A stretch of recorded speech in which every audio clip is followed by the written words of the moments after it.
And we're live. We're live. Hello, how are you?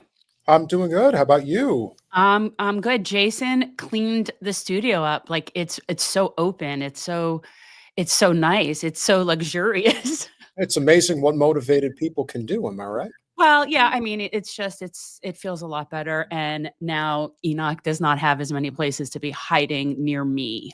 So You just have to have love for all creatures of the world. I do, and I'm happy to share my place with him. I only use this, like really however many hours a week. And he also has an outdoor facility as well. So, I mean, anyway, we're here. We're live. It's Monday night, Generational Change. I'm Jen. I'm Peter, and I'm traveling again. Are you in Vegas? I am in Sin City. And I have to tell you, I've been here 3 times in 6 months. And it's just adult Disneyland. That's Yes. it is. It's Yeah. so, but it is unconscionable for price this city is. I mean, you want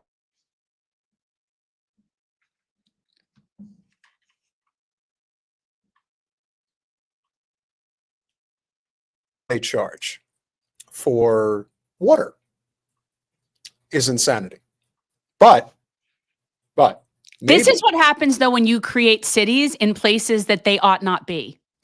I was just going to say, if you want to talk about a city in this country that probably already is in the midst of a water crisis, and the people just don't realize that the reason you can't put 2 and 2 together, generally anyway, is the fact that you have a water crisis and why water costs so much money.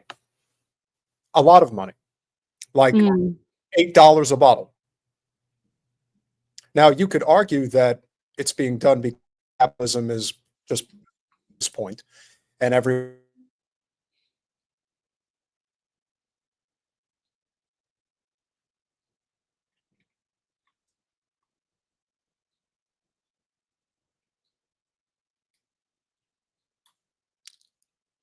I don't know if it's him or me. It could be him. Is it him? It's him. Yeah. Okay. I'm sitting here thinking it's me. And so that's why, no, hello, hi. Because I've been having technical issues. Thank you for telling me that it's him and not me. So I don't know where he is in Vegas, and I don't know what his plans are, but hopefully he'll get himself together. We're going to, let's remove him though. Like, does he know that he has a situation happening? Does he know? Oh, I know. I do know. And Okay. Well, that helped. yeah. Hopefully it'll stay. Will it? I don't know. Hopefully, Okay, because I thought it was me. That's part of it, because I was having Look, issues. it's me. It's not me. It's not you. It's me. Not you, it's me. Can I, but before Bree gets in here, I just want to bring up what I was mentioning earlier today. I'm not going to say the person's name, but what I am going to say is that there are people in politics that I'm sure all of you have encountered at a time or another, that the only time you ever hear from them is when they have something negative to say. It,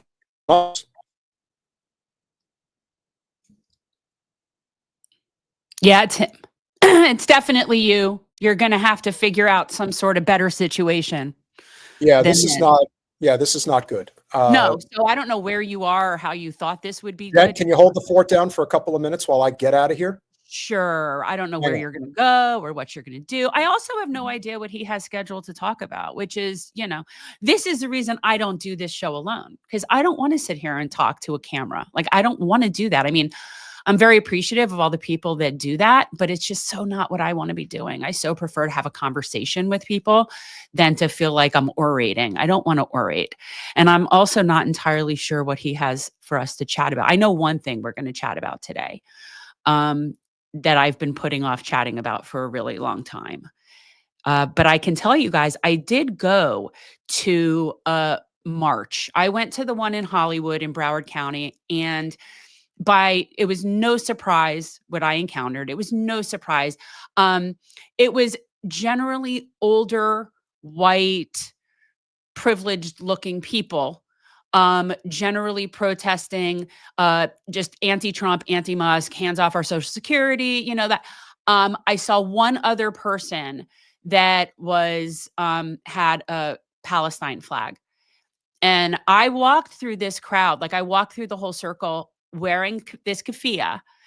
And I could tell, like, there were a lot of people there that are clearly not, they're there for their reasons because they hate Trump, but they're not down with this. So I got this stink eye from a lot of people, but nobody that had the balls enough to say anything. So I don't really care, but it was really interesting. I did see that other rallies around the country. I don't know if you guys, any of you have one that you were at where there was a much larger, just anti-war presence in general. I did not see anybody at my rally that was really there in an anti-war capacity. I saw the pro-choice people. I saw the LGBTQ people. I saw the Social Security people. I saw all those people, the anti-Musk, the woman with the sign about like what Cory said, like Cory Booker's quote unquote filibuster was, so profound. So you can imagine the crowd at the one that I went to. I then did see photos, videos of the one in Miami, and it doesn't look like it was all too different. There might have been a few more anti-war people down at the one in Miami than what we had in Broward, which does not surprise me, which, as if Peter were here, he'd say, that's why Debbie Wasserman Schultz gets to sit in that seat, because those are the people that live in this district. They're concerned about their retirement, their Social Security. And I'm not saying those aren't worthy things to be concerned with, because they are. Those are very worthy concerns. And people that say things, you guys know the douche that was recently talking about that if his mother-in-law doesn't get her Social Security check, she doesn't even notice. That guy, he, does not speak for the majority of people. There are many people, probably most people, that are dependent on that. So no, I don't take it lightly that people could lose their Social Security. But it's just so apparent from the particular crowd that I saw down here that these are people that were perfectly fine with the way things were, with what was happening in other places, with what's going on in the world, with what's going on in Gaza. They're totally okay with that. But Trump and Musk potentially cutting Social Security is a bridge too far for them. And like I said, I think that is important. I don't not think that's important. But do I think it's as important right now as dead babies being pulled out of rubble? No, I just don't. And I'm so, like, at this point, I haven't really, I don't think I can get much more dark. I probably cried 3 times today. Today's big cry fest was breakthrough news. I generally like alternate between cry fest and watching young people react to music that I really like. It alternates, so it's not all bad. But the past few days, the past few weeks, what's going on in Gaza is final solution type of shit going on. That's what's happening. This is the final solution for them.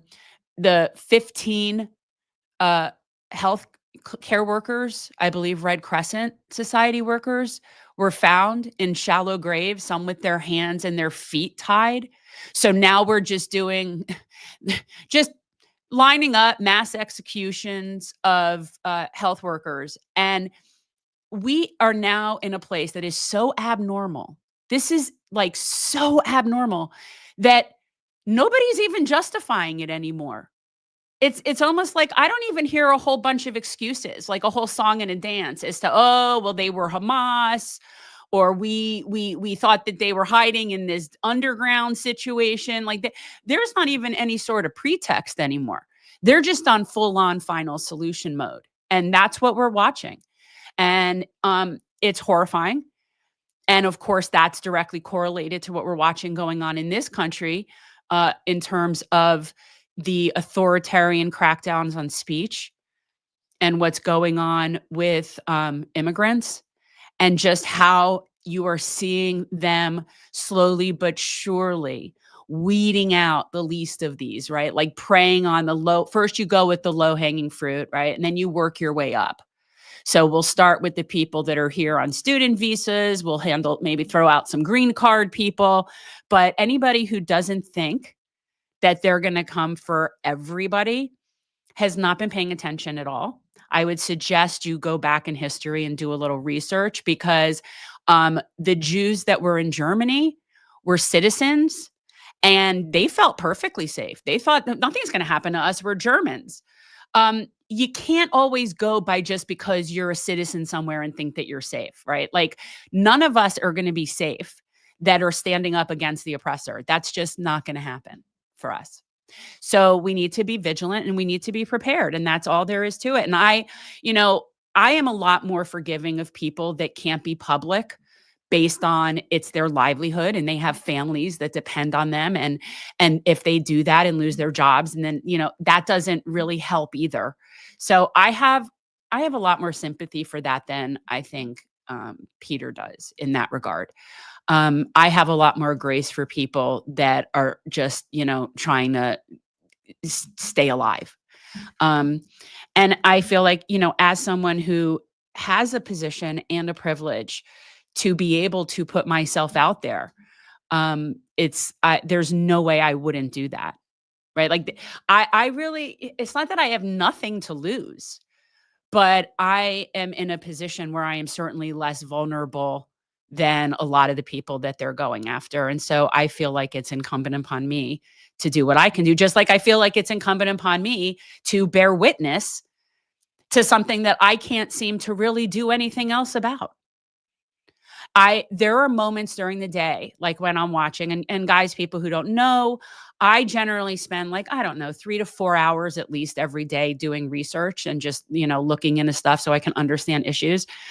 And there are moments when I'm watching stuff like people being burned alive, headless babies, where I almost feel like I want to jump out of my skin. Like the level of rage is so palpable that sometimes I'll start shaking, like just rage. Like I can't even. And I'm so resentful for I feel like, and as someone who has a lot of self-awareness, I'm not very keen to say that people make me feel a certain way. Like you made me sad I'm not, but I'm so resentful that I'm in a position where I'm watching shit that none of us should ever have to see. And quite honestly, we're seeing stuff that our brains are really not capable of comprehending because it's not normal. It's so abnormal that it's an alternate reality that we're living in. So, and I think the hardest part where I really feel like, even if it's just gaslighting by omission, by people not addressing it, by people not saying anything about it. Like, the worst part about it is that we have got to stay vigilant to not allow this to ever be considered normal. This is not normal. This will never be normal. And so that, to me, is the key thing, is that the potential for this to just completely kill everybody's humanity, because it's so dark and it's so heavy. And it's, at least for the people that are really paying attention and not just watching mainstream media. I mean, it's just, we're in a really, really dark place. And when I see things where it becomes political for people, just makes it all the more infuriating. It's just all the more infuriating that Bernie somehow thinks this is all about Netanyahu, that somehow he and AOC are now, let's go get the oligarchy. Okay, well, where the hell have you been for the past 4 years? Like, all of this Mick resistance from where there should be actual resistance is the biggest impediment that we face. So the kind of people that think Cory Booker did such a bang up job, those are the people that are holding up our entire civilization. It's not the Trump people. It isn't. We know who they are. I know who they are, and I know why they're that way. The people that are holding up civilization are the people that refuse to see that this is not just Trump or not just Netanyahu, and only we just need to get things back to the way Reagan was. And those are the people that are the problem. And yes, predominantly that's Democrats in this country. But it isn't, I don't know if it's sort of like a chicken and an egg thing. Like, I don't know if they think like that because they're Democrats, or they're Democrats because they think that. I really don't care. Those people are the problem. So, and that was largely what I saw at the rally down here. That's what I was talking about. I do not like being left alone. People will probably tell you, thank God Peter's back.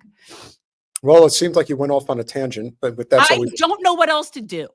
That's all I got. I wasn't going to go into the thing that I'm like going to have to go into that I've been putting figured out what I think I figured out what the problem was. Okay. Well, good. So do your thing. What'd you say? But Jen Solo hits different. I hope that's not a bad thing. No, that's a compliment. Okay. Insinuating that you actually can handle shit on your own. Well, I can sit here and talk. I just don't like it. I don't like talking to a camera. I mean, I know I'm talking to them. Like, I know that. I see hi, Zaina. Hi, Kimmy. Like, I see them there, like I can see that. But I don't, I wish like we could all just like sort of hang out in a room, And you guys who do Punch Up Pod, you know what I'm talking about. Like, wouldn't it be cool if we like could just like, I don't know, maybe, it almost that's why like Pat and Lila have that bar background. It's almost like it's a real place. Like, if we could just go there and hang out at the bar with Pat and Lila. Anyway, so, all right, what do you have for us today, Peter? Well, Bree should have been here, but if worst comes to worst, I will text her just to make sure everything's okay. Hey, we've been stood up before. No, she actually did confirm earlier today. Okay. So, it was, it's not like there wasn't a confirmation. There was. Yeah. But like I say, this is always the risk when you do live. And that's why most people, I think that's why most people don't do live. Well, that and a lot of reasons. But, being that like I have zero fucks to give, it doesn't matter to me. Any issues with the live stream link? Make sure she didn't do the other thing. She knows. No, she did it because I sent the one earlier that has the proper one. Okay. Yeah. So everything looks okay right now, like connection. Yeah, you're fine. You're fine. So I think I figured out what the problem was. Do you want to start with something in particular? Yeah, no. So what I wanted to mention earlier is that, when I put out a post alluding to the fact that when Bree was Bernie's press secretary, and, she was very good at taking the heat and making sure that, it's like the role that Jen Psaki would play, and, just in a non-corporatized kind of way. But the role that she filled was, I thought, very effective. I think there's a lot of things she brings to the table that was very appealing that people really liked, but she took a lot of heat, and I mean a lot.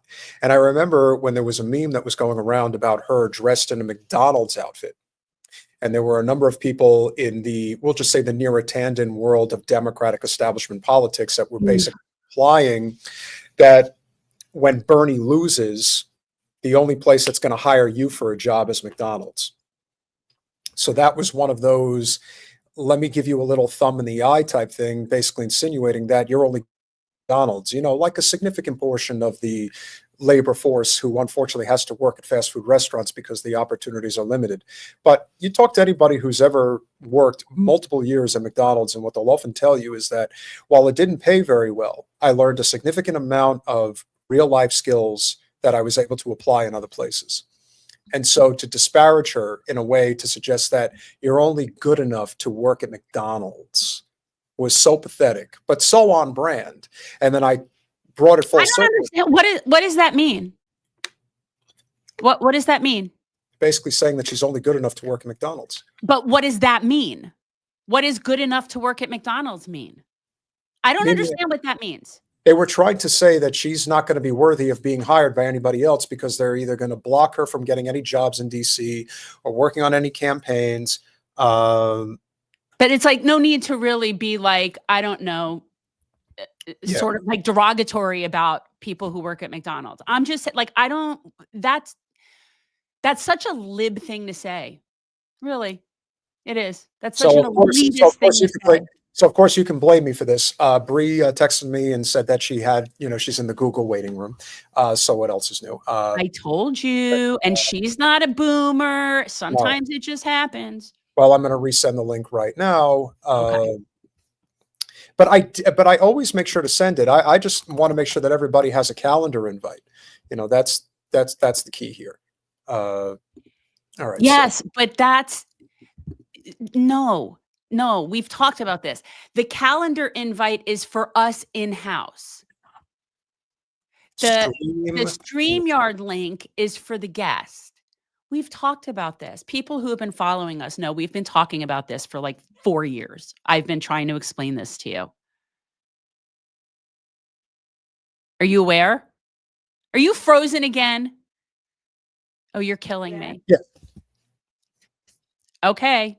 You were frozen again. I know I was. You're killing me tonight. You are. This is the kind of like it causes such angst. You want to blame me for this? I have no control over this shit. Where are you? A place called the Palazzo. It's by the Venetian. But so you're in a hotel room though. Yeah. So you should be having Wi-Fi. I am. The hotel Wi-Fi sucks to high heaven. So that's is that one of Sheldon Adelson's hotels? You know what? No, but they sold their interest in this particular hotel a long time ago. That's so funny. That is so funny. Yeah. So, yeah, you keep freezing, and so this is not good, man. This is just not good. I don't think it's good. Guys, this is not ideal. Peter keeps freezing. I'll hold it down. I'm good. So are you back? I think, so yeah. Well, Bree is here, but I think what I should probably do is go through my phone. Okay. Because I think I'll probably have less of a problem getting bounced. Oh, okay. I was Colin, about to if you think that's going to make sense, I mean, that's what I'm going to do. So you two have a little powwow. She is the host of the Bad Faith podcast, former press secretary of the Bernie Sanders 2020 presidential campaign. She's a real badass and takes all the heat that anyone can handle in this ridiculous space we call left populist politics. For the first time, and hopefully not the last time, Briahna Joy Gray, welcome to Generational Change. Thanks for having me. Hi, guys. What a lovely introduction. Thank you. I was just watching you because I really did like that clip you dropped today of you with Norman. Oh, he's my favorite. And I'm gonna second this. Stay away from the Jewish boys. Just don't get in with that. Well, you ladies have fun. I'll be right back while I fix my internet problem. So I really appreciate you. I've really been a fan for a while. I think that you do great work. I like how you push people. You talking to Jamaal was very glorious to me, and for a lot of reasons. But that to me, that video, if anybody needed a sign that that man has no inspiration or no real desire to fight for anything or do anything, that interview was very great. I appreciated that.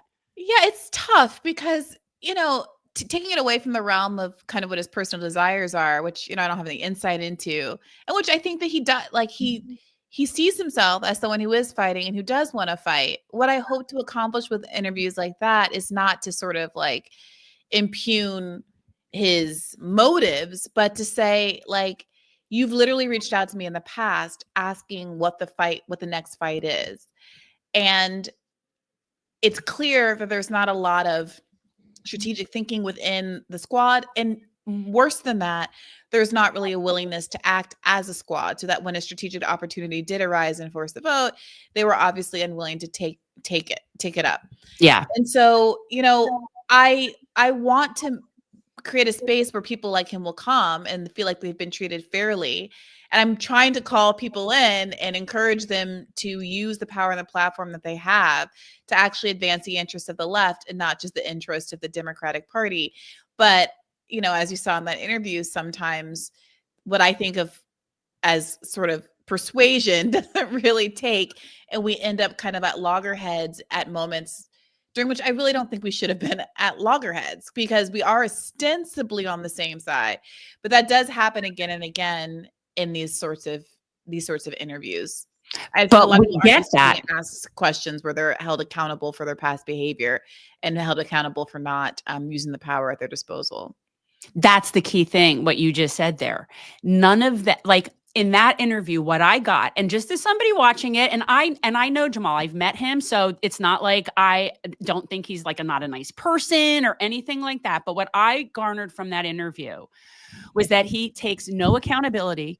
It actually sounded like he was somewhat blaming Jimmy Dore, which I thought was ridiculous, and didn't take any accountability, and even the way that he was sitting when he was speaking to you, I found incredibly condescending.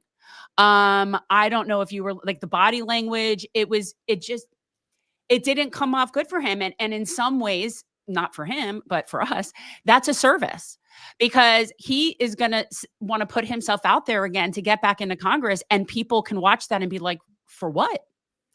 Yeah, it's a funny thing, because this is not the first time someone has come on the show who's either on the broad left or a liberal, and who doesn't necessarily appreciate how big the gap has gotten between sort of what came to be known in the interview as the adversarial left and themselves, and who clearly have not been consuming the same sort of media that we've been consuming, where we have a sort of forensic understanding of all of the ways that Democrats have abdicated their power and authority over the course of the Biden administration, especially during the first 2 years of the trifecta. And they find themselves, it feels to me on an emotional level, like they're genuinely surprised and hurt and confused to find themselves in a situation where someone's to their left. And frequently the reaction is anger. And it's interesting for me, because I'm certainly not the most radical left person in the world. And from time to time, when I've encountered people in online spaces and in real life who are to my left, I'm usually eager to learn from them to see if there are ways that I should modify my own position, because I value the left. I want to be to the left. And to the extent that I'm not where they are, it's probably because of my own ignorance.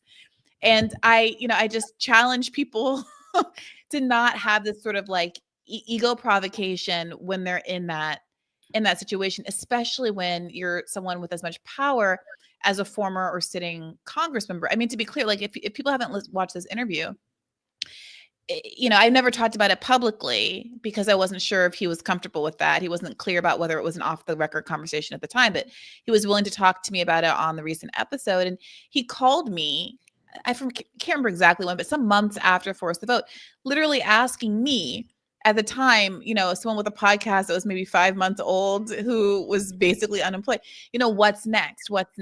And at that time, it became clear to me that the reason that he hadn't pursued the Force the Vote strategy was because he felt like people were being mean to his friend Alexandria Ocasio-Cortez.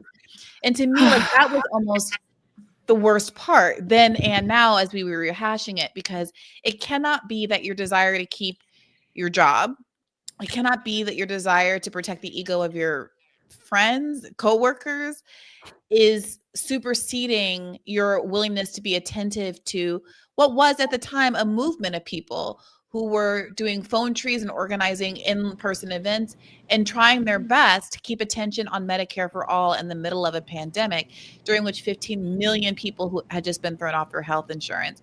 And the idea that anybody would fix their lips to say Jimmy Dore or my friend Alex, when the scope of the tragedy was as big as it was at the time, was pretty dispiriting. Yeah. Hey, Peter's here.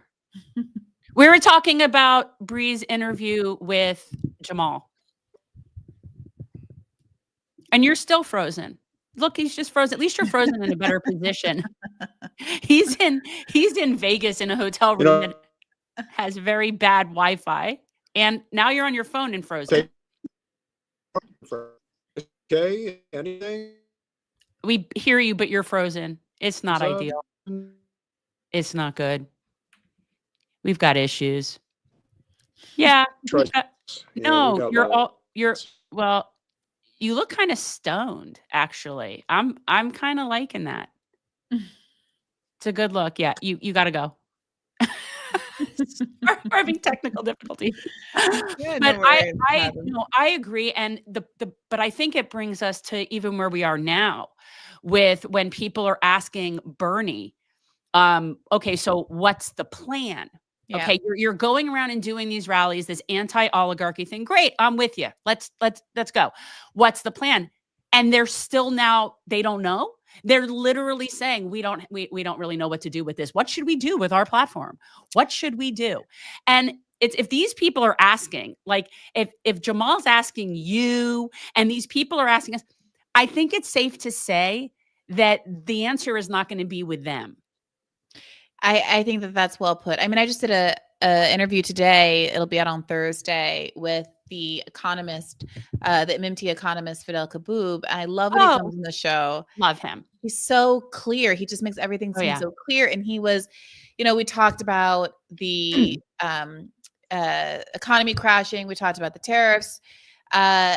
We talked about Elon Musk's realization that there was a magic money printing machine, which he framed as like some sort of like cheating or like deception against the public, as opposed to, yes, an acknowledgement that MMT is right. And the government can print money. That's how they spend.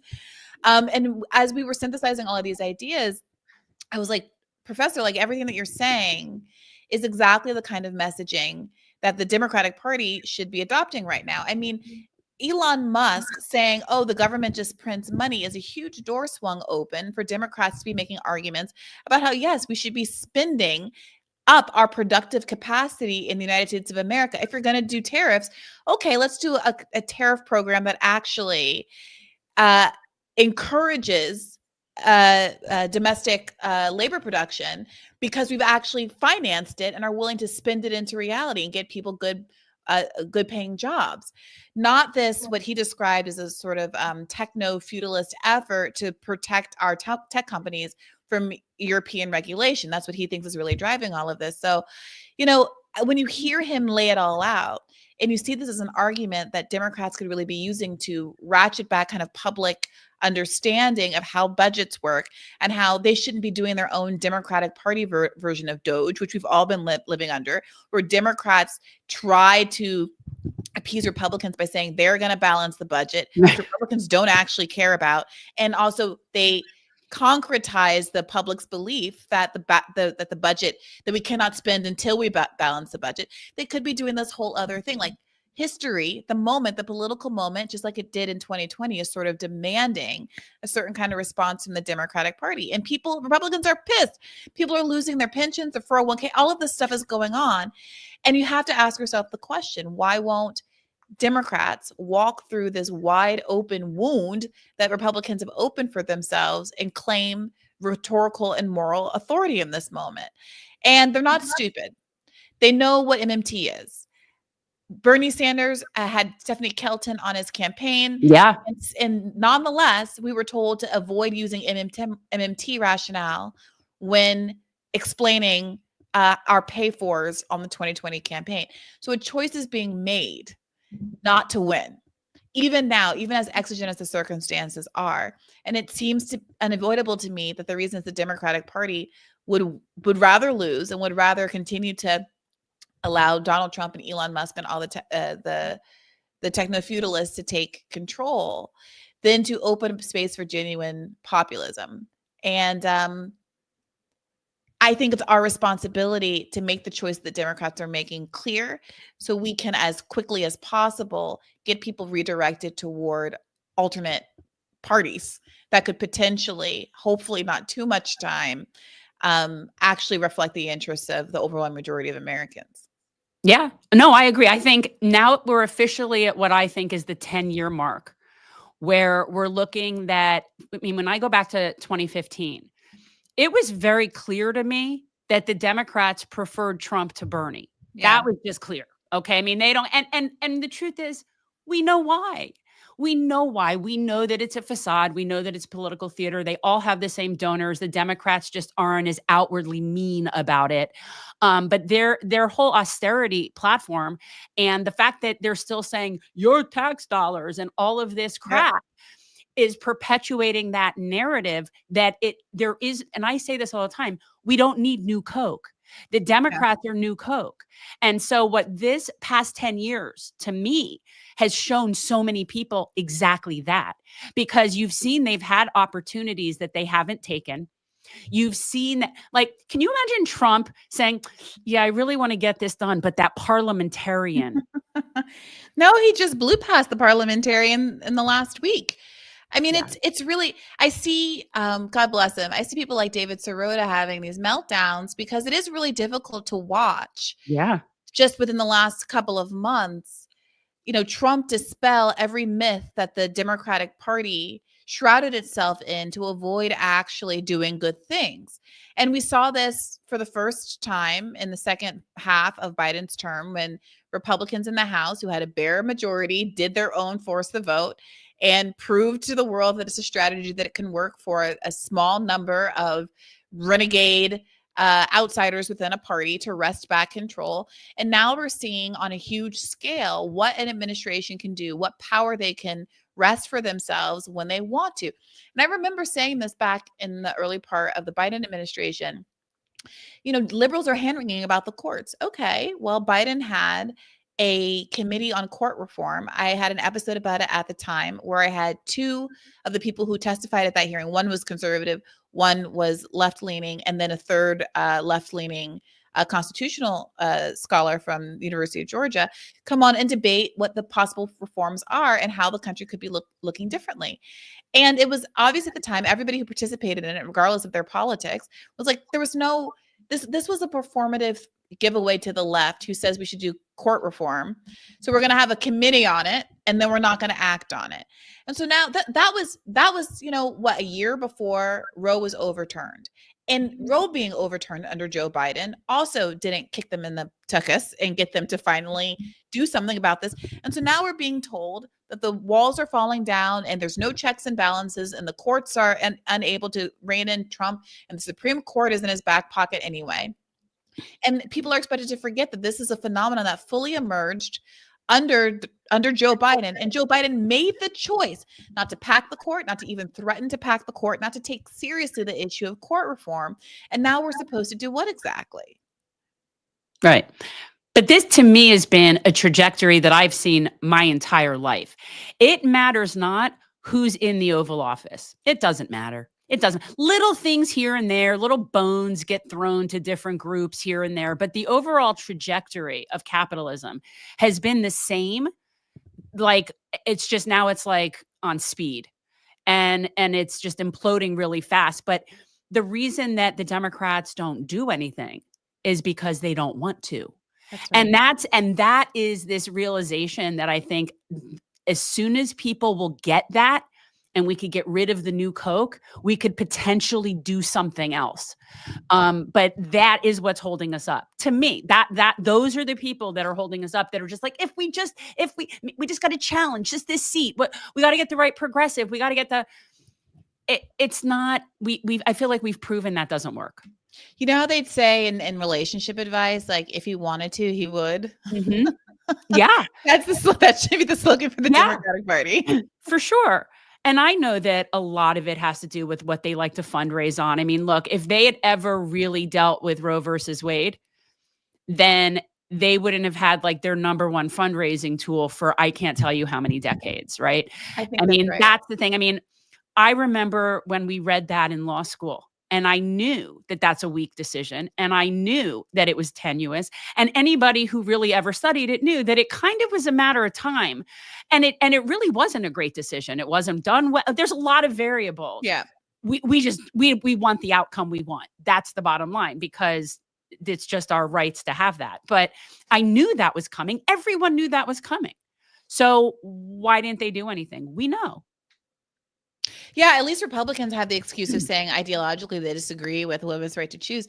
Democrats are doing this performative dance where they say that they care and then imperil our rights at every turn, and then get on a soapbox and kind of preach to us about how we must not care about voting rights if we don't come out and stand in line, and we must not care about reproductive rights if you don't bend the knee and vote for a genocidal candidate like Kamala Harris. And, you know, I do wonder going forward if Democrats are even going to be able to wring the blood out of the stone of something like abortion rights going forward, because they've demonstrated an unwillingness to fight for it. People are going to keep sending money to the Democrats hand over fist for what? When they've spent the last 4 years of the Biden administration literally running on advertising themselves as, we can't really do anything. It's not our fault. Our hands are tied. Well, how's that argument going to go over now, when Trump seemingly has remade America in his image within the first couple of months?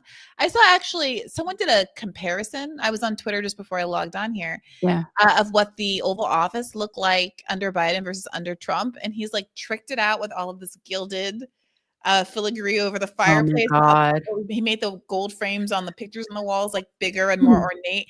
And it's like, yeah, it's like goofy. People are dunking on like he's a tacky guy with the golden escalator, and all of that is true.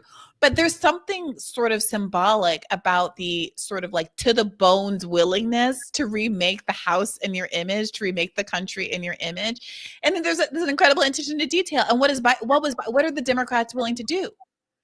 What are the Democrats willing to do? They won't show an ounce of fight. And with respect to the Bernie tour, like Bernie tour, the oligarchy tour. I mean, I thought about doing a radar on this, and then I kind of got lazy. But I was listening to all of this liberal commentary about it on PodSave and elsewhere, and I noticed that there is a willingness. It is true. There is a liberal willingness to applaud Bernie and AOC for doing the tour, but the plaudits are always framed as, it's good that he's fighting Trump. I'm glad that he's resisting Trump. And then they say, but I think he's got the message wrong, as though there's not a direct relationship between the message and people's willingness to come out and see him, and to see him as a credible character. And I think the crowd sizes are buoyed by support from liberals. But that support, I want to be very clear, is conditional.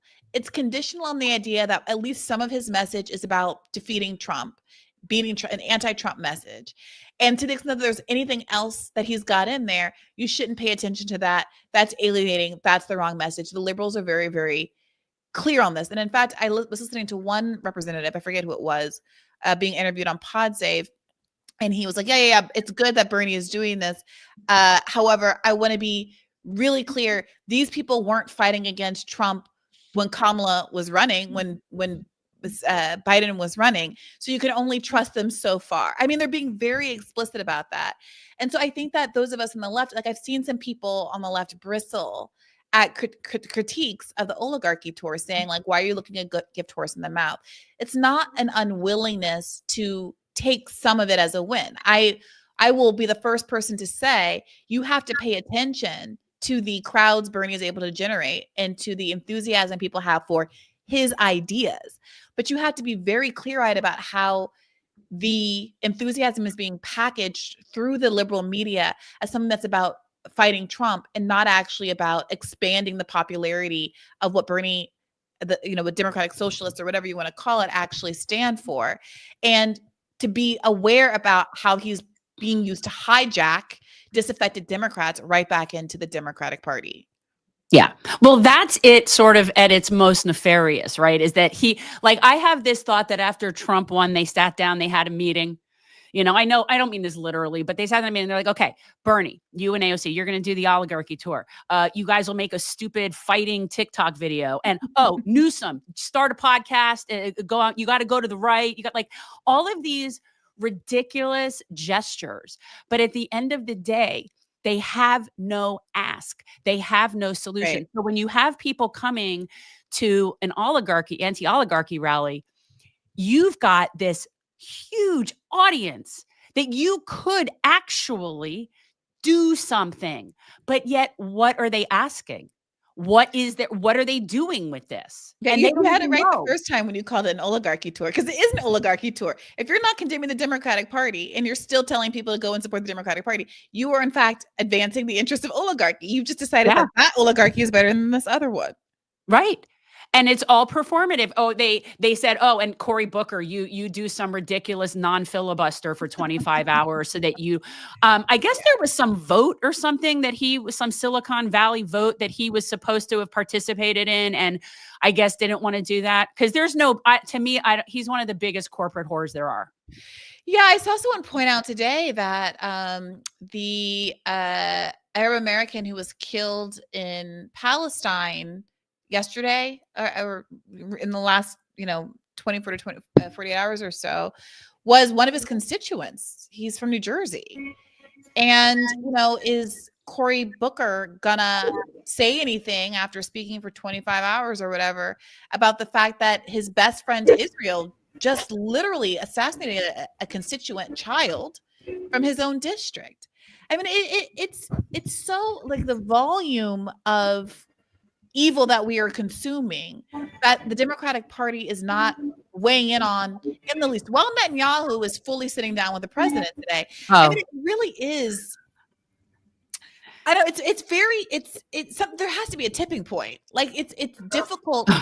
The what's the group that did the analysis of why people didn't vote for Biden or for Harris that showed that the largest issue area at 29% that people who voted for Biden in 2020 but didn't vote for him in 2024 cited as the reason was Gaza. Yeah. And so, to date, we're still not really getting people to reckon with this in any real way. It is overwhelming, and I do think that Democrats are still wildly underestimating how much of the discontent is directly at them and how much they can kind of launder. I use Bernie Sanders and these others to kind of launder the left right back into the Democratic Party when it was such a focused anti-Harris, anti-Biden, anti-Democratic Party animus that got us to this point to begin with. Yeah. Peter, talk quickly before you're gone. I think I might be okay because I'm in a Starbucks now. Okay, so go ahead. If we could thank Howard Schultz for anything, is that he usually is we're pretty good about generally making not sure in we have favor internet of connection. Starbucks, I'd like to say. We're not Yes. Starbucks supporters, but No, but I I guess think you could siphon their Wi-Fi is okay. No, but Brie, I think you're right because this is like a game of whack-a-mole in which there isn't anything left to whack. Like it's all out in the open now. And they want to pretend that they're somehow going to pull the wool over people's eyes. And that's why in many ways Booker was very stupid to do what he did, because not only does he make this speech and everybody eventually learns just what a absolute corporate shill he is, then he goes and casts his vote for the resolution to continue giving Netanyahu more money. And then you hear it from the normies that want to say, well, this is not the time to talk about this. We need anybody who could fight for us. And then we were saying the other day how, you get a lot of these shills that will show up for Bernie's and AOC speeches. But the second somebody like Booker's out there making speeches, that's who they're going to go to. The Democratic Party has passed its expiration date. Like it really has, because it had an opportunity for its course correction 10 years ago. And they decided, no, we're going to go down with the ship. And inevitably, I think that that's what's going to happen. Yeah. Even in this moment right now where it seems like Trump is truly conducting business as a king, which he really is, if you think about it, because he has no resistance. He could do whatever he wants. And that's why he's testing the waters with things like tariffs. If the tariffs don't work over the first two quarters of the fiscal year, he's probably going to shift course, but there's going to be no political consequences for him doing that. And so the only possibility of the future is going to be through a labor movement that doesn't get, stalwarted by the Democratic establishment. Because I think that's the only thing that's really holding us back at this point. I'm wondering if you think it's the same thing. I mean, the problem is Trump just revoked all of the federal worker unions. Union density is already low. I agree. Look, when I talk to people about why I am, and I'm not trying to like demotivate people, but realistically speaking, my pessimism comes from the fact that all of the sort of avenues for checks have been systematically neutered over the course of 50 years in preparation for this moment. Like the right knew exactly what they were doing and they had an agenda and they had a plan. So, wildcat strike's fantastic. I hope it happens. Like this is what I was saying this at the march the other day. Like I really hope there is this sliver of a chance, obviously, that everybody in America wakes up and realizes that we're all in this together, that we have mass spontaneous work stoppages, and we're able to bring the country to a halt. I would love for that to happen. But in terms of organized efforts to do so, as opposed to sort of spontaneous efforts, the ability to do that is like so incredibly neutered. Moreover, we've already talked about the way that the courts have been neutered. And there's no enforcement mechanism on international law or any of this other stuff. So like, what does it actually mean to right the ship at this juncture?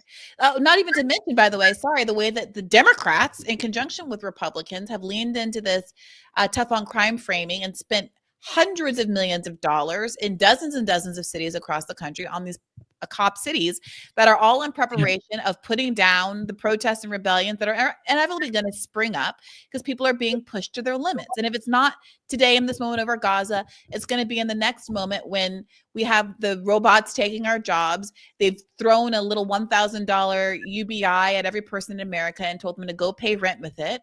And that's we're living in our techno-feudal dystopia. And at that point, if not sooner, people will start to say, okay, well, what if I lie on the street? What if with this great day of protest that we just had with millions and millions of people in the streets, we started getting in the actual streets instead of in our little protest zones and actually shut down traffic in a major metropolitan area? What's going to happen then? Well, we see what's going to happen. They've ratcheted up criminal penalties for people who throw a soup can at a painting, not even harming the painting because it's behind glass. You go to jail for years for that. Jessica Resniak got a 9-year prison sentence for chaining herself to a oil pipeline. And that's if they don't beat your head in and do you bodily harm before you even get a trial. They brought charges against Jill Stein for a video in which we all saw her getting pushed down to the ground by a cop wielding a bicycle. We all saw it with our eyes, but that's the culture of fear and ratcheting up punitive consequences for protest and free speech. Oh, I didn't even get into the deporting of students or the deporting of random Venezuelans with tattoos or random Latinos. Who even knows if people are anything at this point? They don't even care. Are you brown? Do you have a tattoo? You're out.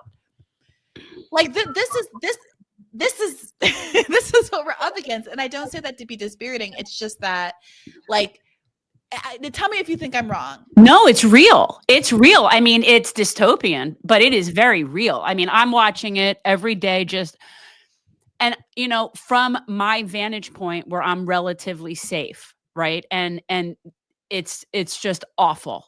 So, it's just it's scary. It's unsettling.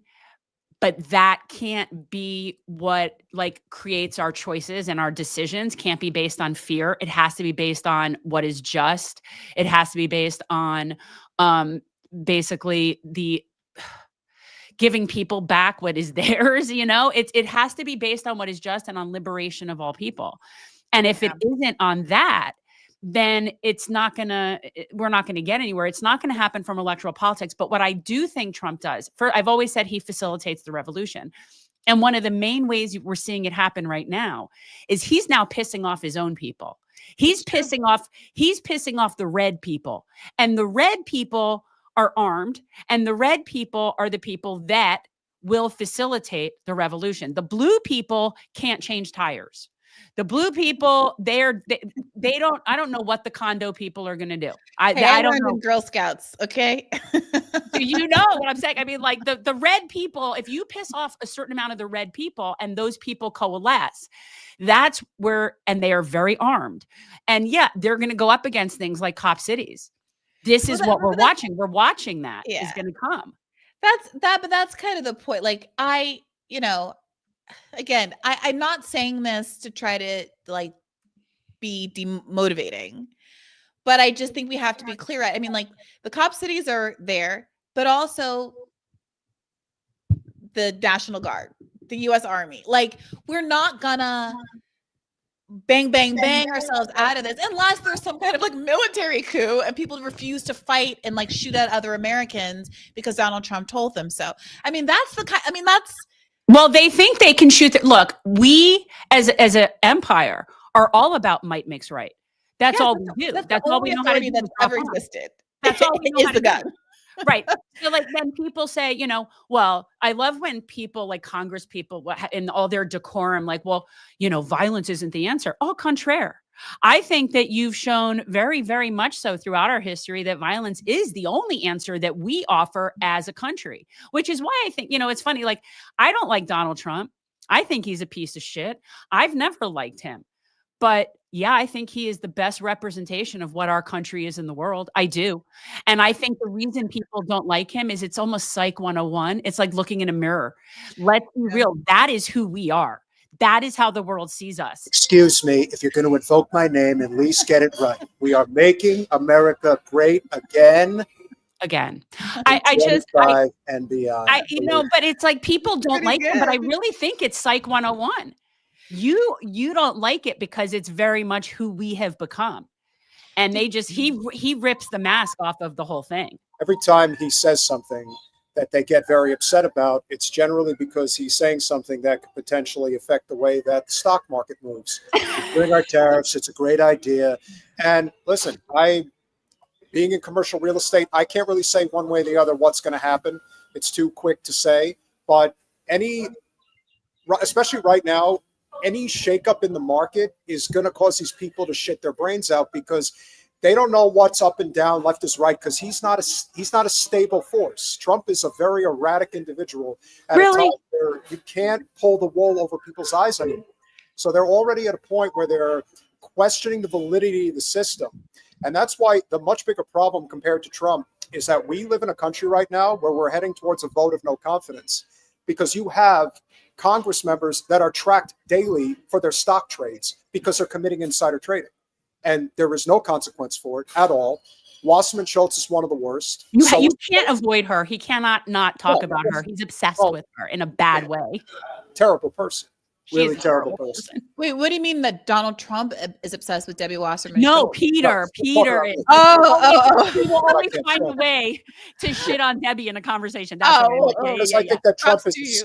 Yeah, well, Trump is a symptom of a much bigger problem that I think has been perpetrated by people like her that have created this system of acceptable criminal behavior that doesn't get prosecuted. And we're heading to a place, like I said, where it's going to get very dangerous because people do not trust elections anymore. Why would they? We have no rule of law. As far as I'm concerned, when you live in a nation that has zero respect for international law, does not abide by contracts, treaties, pacts, agreements, alliances, just is a complete, just no regard for anything. Why in the world would you expect the inside of that country to be in any way a lawful, peaceful place? Yeah, it's really tough. I was talking with a friend about concerts who works for one of those Ticketmaster or something like that. He does it's not important. But we were talking about how much we, love music and how we're using it as an escape right now and how good it feels to be in crowds of people at some summer outdoor venue and that good feeling.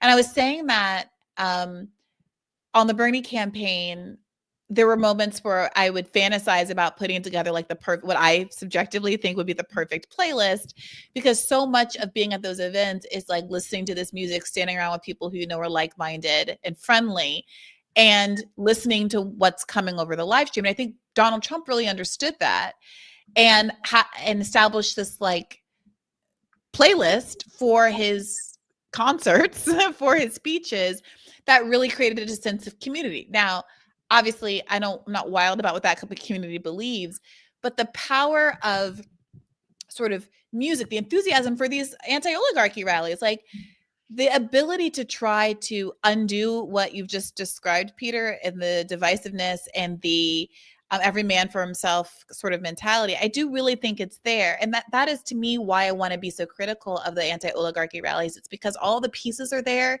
to start to try to get people to understand what it means to be a part of a community, and how we're only going to have each other. And we're up against a completely captured media, the largest military in the world, private militaries in the form of cop cities, authoritarian legal system that will lock you up for passing out a flyer and bring RICO charges against you for raising bail funds. I mean, it really, I want to convey how bad it is, in part to convey how truly necessary the sort of interpersonal solidarity, like literally just throwing our bodies at the problem, like the zombies in World War Z. Like that's what it's coming down to. Yeah. That's what it's coming down to. And because, as you said, Jen, like Democrats, they have their off ramp and they have made their choice. There are people who have a platform and an ability to start to make these arguments on a big scale that could really, if not destroy the Democratic Party, then at very least put enough pressure on them that they're forced to sort of bend the knee and like move to the left. Now, do I think the Democratic Party is going to move to the left? No, but there's an argument where I'd least like to see the Bernies and AOCs of the world trying and holding them hostage and saying, we're only going to deliver these votes to you if. I mean, that's better than the alternative. And the fact that they are fundamentally unwilling to do that, and in fact spend their energy punching left. AOC spending the last few weeks before the election, like going after Jill Stein of all people, you know, they're telling you loudly who they are. And I really wish it weren't the case. I have no interest to stoke personal animus against AOC. But when you see like the window of opportunity narrowing to a sliver, and the people who are standing there in the light with the possibility to push those doors back open are refusing to do that, you're going to be the focus of all of our ire. Yes. Yeah. Well, the answer is not going to be in electoral politics. It just isn't. I agree. And I think, and that in and of itself is very scary. And, you know, it's uncomfortable because it's hard to know what you don't know. We don't know. That's the truth. We don't know. This is not something we've all been through before in this generation of people. So we don't know what this is going to be. But I know none of those people in DC, they are all co-opted. They're all co-opted. We are so infiltrated. The corporations own all three branches of government. They own the fourth estate. They own everything. So it's like there's no way to go through them. We have to go around them. Bree, as a DC resident, could you just briefly explain to people who still don't seem to understand just how enticing the world of federal electoral politics really is, and how they suck you in, basically turn you into, you know, like a celebrity, and it's this lifestyle that, especially for somebody who's coming from, let's say, a $50,000 a year job, is now thrust into the spotlight with a substantially higher pay, substantially higher benefits, and incredible opportunity. I mean, Jasmine Crockett's been a guest on our podcast a handful of times. Now she don't talk to us anymore. And to me, I think it's real. It's a fascinating question, because I'm not trying to be, you know, annoying, but I was genuinely surprised by this as someone who, you know, I was an attorney who took like a huge pay cut to be a journalist. And then basically I earned like about the same thing I did at The Intercept as I did on the Bernie campaign. And as I earn now, frankly. And so it didn't even occur to me, like genuinely, I was naive, I think, about the extent to which me, for example, just not endorsing Biden after Bernie dropped out was just like not the done thing to do. Like, you know, I seeing myself as making just like a personal decision. Who cares? I'm a civilian again. The campaign's over. I get to say what I want to say. And no, I'm not going to endorse effing Joe Biden. But I didn't, in the context of this city where everyone's looking for their next job, just nobody does that. nobody does that because they feel very reliant on these kind of patronage networks to get their next gig. And I don't even say that with a lot of judgment. I have the privilege to be able to do other sorts of things. And I'm like very grateful to have the people who support my podcast that enable me to keep popping off of the mouth, even after I get fired from the Hill. But when I said that, it was like a firestorm, like trended on Twitter for like 3 days. Tiffany, all these MSNBC hosts are telling me I'll never work in this town again. And they were right. I will never have a real job in a non-entrepreneurial job in this town again. But would you want one? Well, no. Exactly. I didn't get into that for this. Like, I didn't grow up saying I want to work on the no offense to anybody who did feel that way, but like, I didn't want to work on the Hill. I came because I believed in a political agenda that Bernie was representing at the time. And once that was gone, then I'm like, okay, I'm following the policies. I'm following the agenda. I'm not following a gig. And I see, my friends and colleagues from the Bernie campaign, like people got to land where they got to land. And I don't say this with judgment in the least, but like, I remember when I was at The Intercept, we reported on when the squad had their first big 2018, AOC won that year, and then the rest of them came up 2 years later.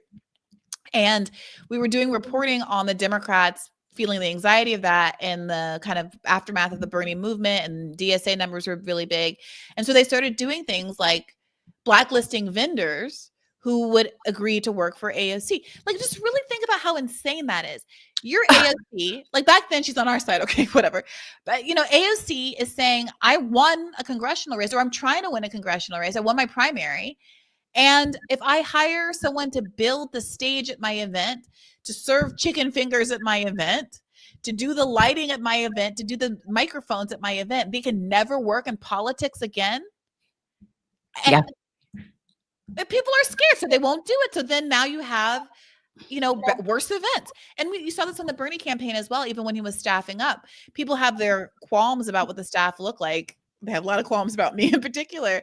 But what is true is that you can't convince real DC people with a lot of experience, even if they don't share your politics, who have a lot of experience running campaigns, to come and work for you. Because they know, if you're Bernie Sanders, because they know that that's the last job they'll get on the inside. And it's even worse for, again, I think I'm very much on the record about my substantive disagreements with some of these people's policies, but people like Marianne Williamson and Jill Stein it's impossible to find staffers with experience, because the second you go near any of these people, when the memo had gone out saying, no, Joe Biden's going to be the nominee, I'm sure even Dean Phillips caught a lot of flack.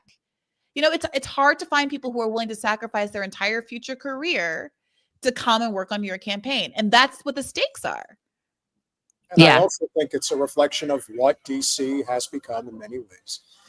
And it's not going to change. I wish people would understand, how many times does the Democratic establishment have to show you that under no circumstances are they going to stop supporting Israel, that they're going to stop taking Wall Street capital, that they're going to stop being funded by Silicon Valley? The entire working class has basically exited the entire party altogether. And so now we're looking in the mirror and just asking ourselves, what is the next move? And I do think that electoral politics matters. I don't think it should be abandoned. But is it the most important thing? Absolutely not. The labor movement is what matters. But I know you've been talking about it. We obviously have communicated with Butch Ware a time or two. Jen was just on that event that he hosted with Guy Christensen, Anthony Rogers Wright, and a few other people. Okay, so Brie, I was supposed to speak. I forget who was speaking right before me, a candidate, some nice guy. I don't know, whatever. And then in the middle of all of this, Fred Hampton Jr.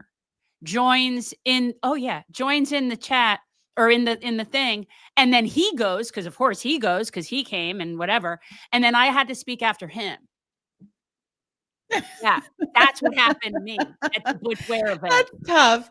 Yeah, I gotta say, I was watching some of the lefty commentators, people I love, like Rania, and then obviously Hassan Piker was there at the event at the protest last weekend. And I was thinking to myself, like, I'm so uncomfortable in those situations. Like, I'm not I don't see myself as like, I'm going to stand on these stairs and tell you guys what to do. I see myself as an interviewer. I see myself as a sort of an analyst. I still see myself as kind of like a journalist. Obviously I have my perspective, but I admire people who can do it, but I am not good. I would have freaked out is what I'm trying to say, Jen. Do you see what I'm saying? And let me tell you something, if this was like the pre-COVID days and we did all these things in person more often, then I would have been really freaking out. You know what I mean? But yeah, it wasn't ideal for me because I don't love speaking. Like Peter will tell you, I really do not like public speaking. I actually hate it. I'm what I would like to call an antisocial extrovert. Like I'm good at it if I'm in a room, like I'm good and I can do it, but I'd really rather just be left alone. You know, I feel that. I think that people presume similarly about me that like I always want to be out there, that I don't need time to recharge. Also, can we just interrogate that for a second? Introverts are constantly like, but I need alone time to recharge. Who's amongst us does not need alone time to recharge? Who is the psychopath energizer bunny that's literally going 100% of the time? Everybody needs alone time to recharge. It's the human condition. Introverts, I love you, but come on, like you're not special. Some of us, you're not special. Some of us just balls to the wall, get it together and rally so that the rest of the world can have a good time. Okay. But we don't like it. We don't want to do that. I don't want to. I'm taking it upon myself because I'd rather have a good time than a bad time. And if I have to facilitate it, fine, I'll facilitate it. Yeah. Well, that's ultimately why I ran. It was kind of like, well, someone needs to do this. Nobody else is going to do this. Somebody needs to do this. I don't. Yeah. It was never my calling. No, it's definitely a war of attrition, and you have to have thick skin. And, you know, I made a post earlier today alluding to what I thought was the watershed moment when, you know, the meme went around of you in the McDonald's outfit, and then Trump does his thing. And I'm thinking this perfectly encapsulates how the parties have flipped in terms of their voter base. Yeah. Because that was the defining moment of Trump's 2024 campaign when he spent a day as an employee of McDonald's. It was the greatest thing ever. And it's like, yeah, and they ate that up. Whereas the people in the Democratic establishment are like, you're so low, you're only worthy enough to work at McDonald's. Like, guys, they're telling you what they think of working people. I found that just that's just so offensive to me on so many levels. Yeah.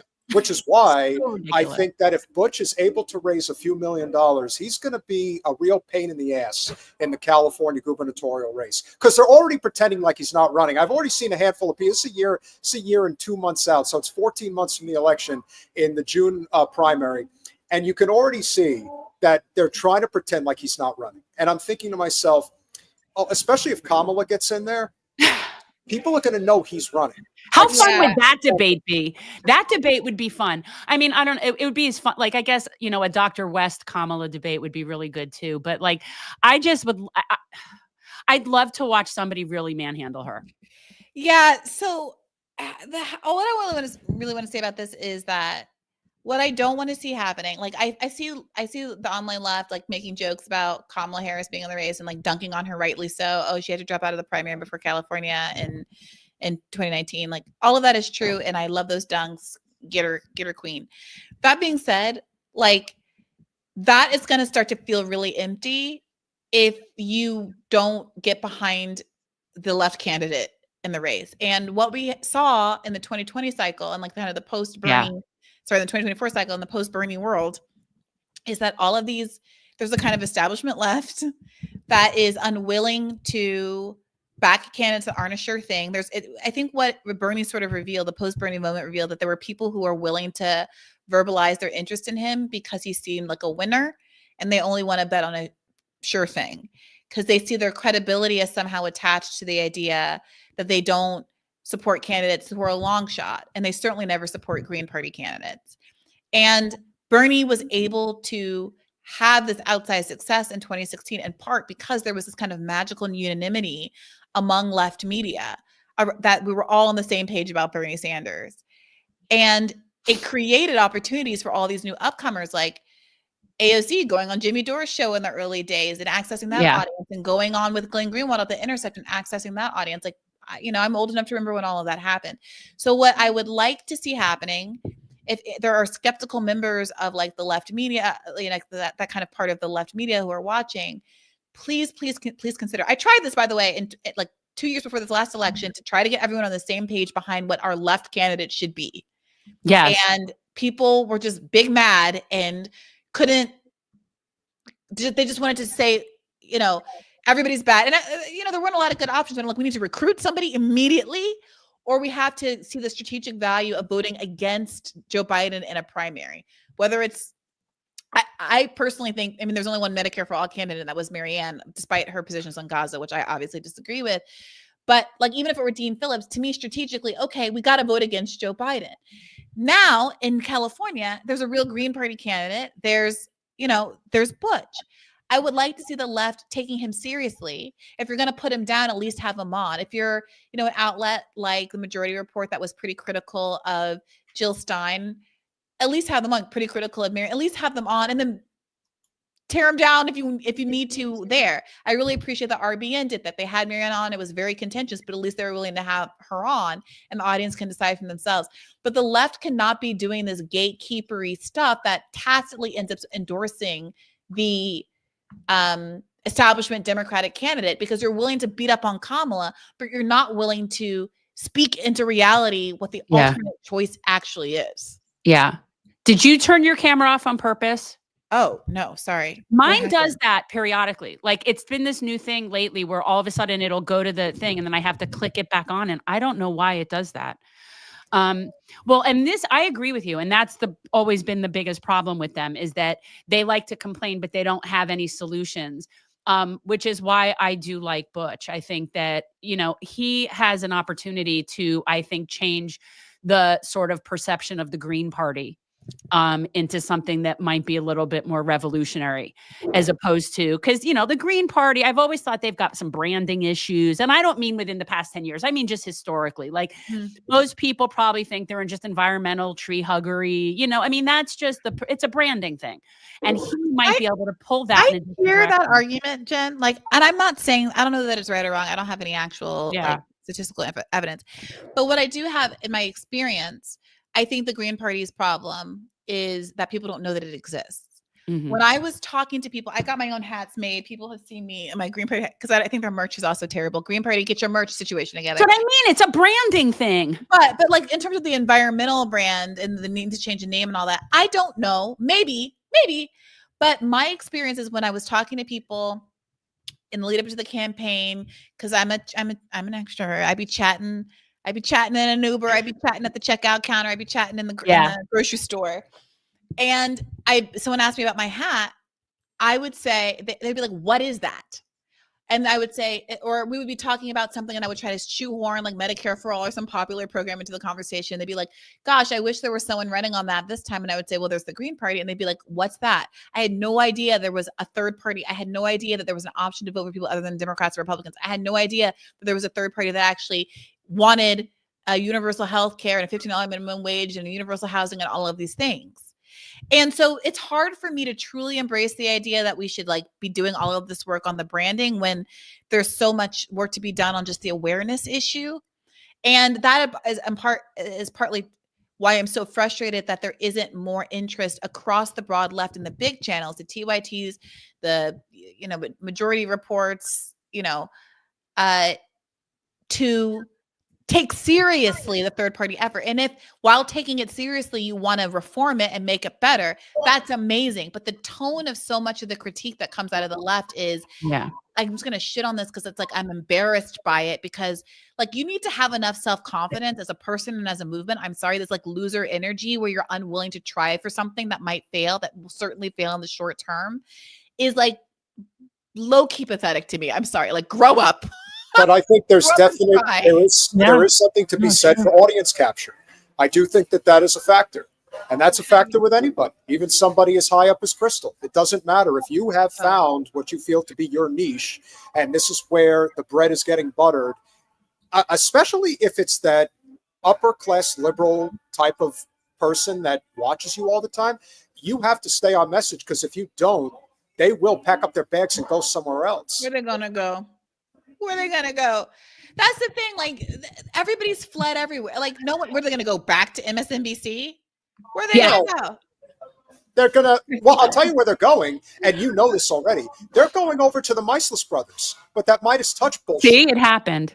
You know, for whatever reason, they're saying that they're the biggest channel out there, and all they do, because we're friends with James Lee from Breaking Points, and he's made it very clear that like everything that they do is strictly based on algorithm push. If everything is about just shit on Trump 24/7, then that's what they're going to do, and they're going to get the numbers. That's what it was at Rising too. But I got to say, before they fired me, we were doing very well. And the audience wanted to hear about Israel, and the audience was happy to hear me talk about the Green Party. That audience didn't hate when I talked about the Green Party. No. What the audience hated is if anybody came on who was complimenting libs. Occasionally, we would have this really nice guy. I think he used to be what's her name? Jill Biden's comms guy. Okay. Really sweet man, but like, you know, a liberal through and through. And he would come on and his job was like to defend the Bidens, and he would do his job. And I think his name Michael De La Rosa. And the audience would eat him up. And I personally love to have him on because sometimes with the me and Robbie dynamic, people would start to forget that I was not a lib. Like they want to make me into a lib. And when they need a dichotomy. They can't handle anything spectrum. They don't understand a spectrum. Yes. And I need a foil, because if they just see me as being anti-Robbie, then they see me as a lib. But if they see me and suddenly going back and forth with Michael De La Rosa, because Robbie has very little to say to him, right? I'm angrier at him because I'm focused on the Democratic Party because they're the only, you know, they ostensibly are supposed to be representing the interests of the left. And so then the audience gets really keyed in, and it heightens the contradictions, and it makes them realize that there is like, excuse the verbiage, but a third way. Yeah. I think there's there is another path. And we did this on our channel a week ago, where first we had Medea come on, and then we had Daniel McAdams, who's the director of the Ron Paul Institute, who does a podcast with Ron on the regular. And we linked the two of them up because they are adamant about what's going on in Gaza has to end. So I'm thinking, great. These are the types of connections that need to be made on the regular. Yeah, you don't have to agree on everything. Look, right. if they're anti-war, that's the priority. Yeah. We can talk about my reproductive situation, but we have to stop killing kids in Gaza, right? Like we have to come together with what we do agree on. And that is somewhere where the libs just can't handle it. They have like these purity tests. Right. But whatever the reason is that, you know, Candace Owens has decided that she will go without reservation. Oh, Candace. On the side of Palestine, you know, even though I'm sure as you did, as we did, listen to her podcast when she was on Rogan, you know, a few years back. And when he just so slightly pushed her on the question of whether or not humans have any effect on the climate. And she gives the Turning Point USA, Koch brothers talking point, if there ever was one. Okay, whatever. But if she's going to give the right answer on a genocide, then that's somebody who has at least 1 million followers who she does have influence over. And they really love her. So if she's going to continue to say that, that's the thing. Then that's my ally in this particular thing. Yeah, you know, she had me on when I was fired because she, you know, had just gone through something similar. Yeah. And there was some debate about whether or not I should go. And that was basically how I felt. Like, you know, to the extent that there were these little moments where she brought other issues into the conversation and tried to go off on Black Lives Matter and stuff. And I was like, look, like, I think it's useful for us to talk about this discrete issue. If you want to come on my show or talk again later about some of this other stuff, I'm happy to, but let's focus up. Like, yeah. And you see, I mean, the fact that she was pushed out of, what do you call it? I always confuse the name. Daily Caller, Daily Wire. I always get them mixed up. Or it's the Daily Wire. I'm sorry. Oh, see, I don't know. One of them daily shows. The fact that she was literally pushed out for that and then still embroiled in these like knockdown, drag out fisticuffs. Same with, who's the Jewish comedian they also hate? The dark-haired guy who's anti-Zionist and like people are very mad at him all the time. You know what I'm talking about. Dave Smith? Is it Dave Smith? Well, Dave Smith is. Dave Smith was just on with Rogan. As a matter of fact, if you want to, I don't even know if you've seen this clip, but I wanted to put up there. So yeah, it's Dave Smith. So Dave Smith went on with Joe Rogan over the weekend. And this is what he had to say about what's going on right now. What does Israel have on our country? I think suppression of people's ability to talk about very polarizing topics like Gaza. Suppression of that is a cause of anti-Semitism, because people start thinking, like, is there some sort of grand plan to control us and keep me from being able to talk about something that clearly is in the news every day? It seems like a big issue. Yeah. Well, maybe we shouldn't have a system where, like, our political class is not allowed to criticize a foreign government, and a foreign government that's gotten us into like 7 wars. Benjamin Netanyahu is John McCain. Right. Like, he's been telling us Iran has a nuke. He's been telling us they're 5 years away from a nuke since I was 7. Literally, he's been saying Iran is 5 years away from a nuke the entire time. And he came over here, he testified before Congress in 2002 that we, as a regional expert, that if we were to overthrow Saddam Hussein, democracy would sweep the region and there'd be all these positive reverberations. And then he goes, and you also got to overthrow the regime in Iran, and you also got to overthrow Muammar Gaddafi. And like every single one of these things. Yeah. Yeah. And he's right. I mean, like, I can't, like, again, given all that I was saying pessimistically earlier on about like how we don't have the media, we don't have the military, like, you gotta take these open. Like, if this comedian, I don't know what else he believes, to be honest. He's like, I guess, I don't. Whatever. All I see him is tweeting about pro-Palestine stuff all day. So, and if he wants to go on the biggest podcast in the world, the biggest media outlet in the country, I won't say the world, in the country, and say that. Exactly. God bless. Also, I saw Tucker Carlson. I saw Trita Parsi from the Quincy Institute, who I have a lot of respect for, who used to come on Rising all the time and give his analysis on the Middle East. He had retweeted something that Tucker Carlson just said on his show about his analysis of Iran being spot on. I think he used the word spot on. And it's like, yeah, I'll take the win. Now, do I think that we should like make it clear where we agree and where we disagree and not be overly broad and say like, oh, Tucker Carlson's great now? Yes, I do think that.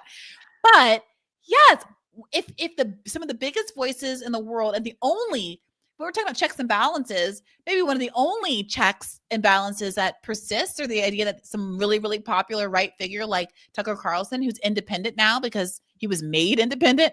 Candace Owens was made independent in the way that I was made to be independent. Well, now you don't even have any way to coerce us. You know, with being on Rising was a little bit of a tightrope. Okay, well, now we're all free.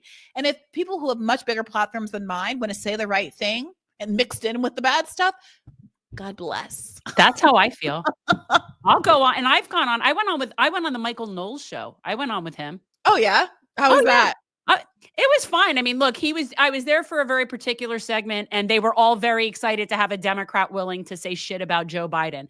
And quite honestly, whatever it was at the time, it was worthy of shit talk. Yeah. And for me, it was also a matter of fundraising and just being present. Yeah. And you know what I mean? It is what it is. But my message was still my message. It doesn't. It's substantive. 100%. You know, that's really what it comes down to. And as I'm sure you've pointed out as well, you know, Katie talks about it all the time. Jen does all the time. The Zionist movement is going to destroy itself because they are incapable of reading the room. Yeah. And for whatever reason, I mean, I've known of Sam Harris for a long time.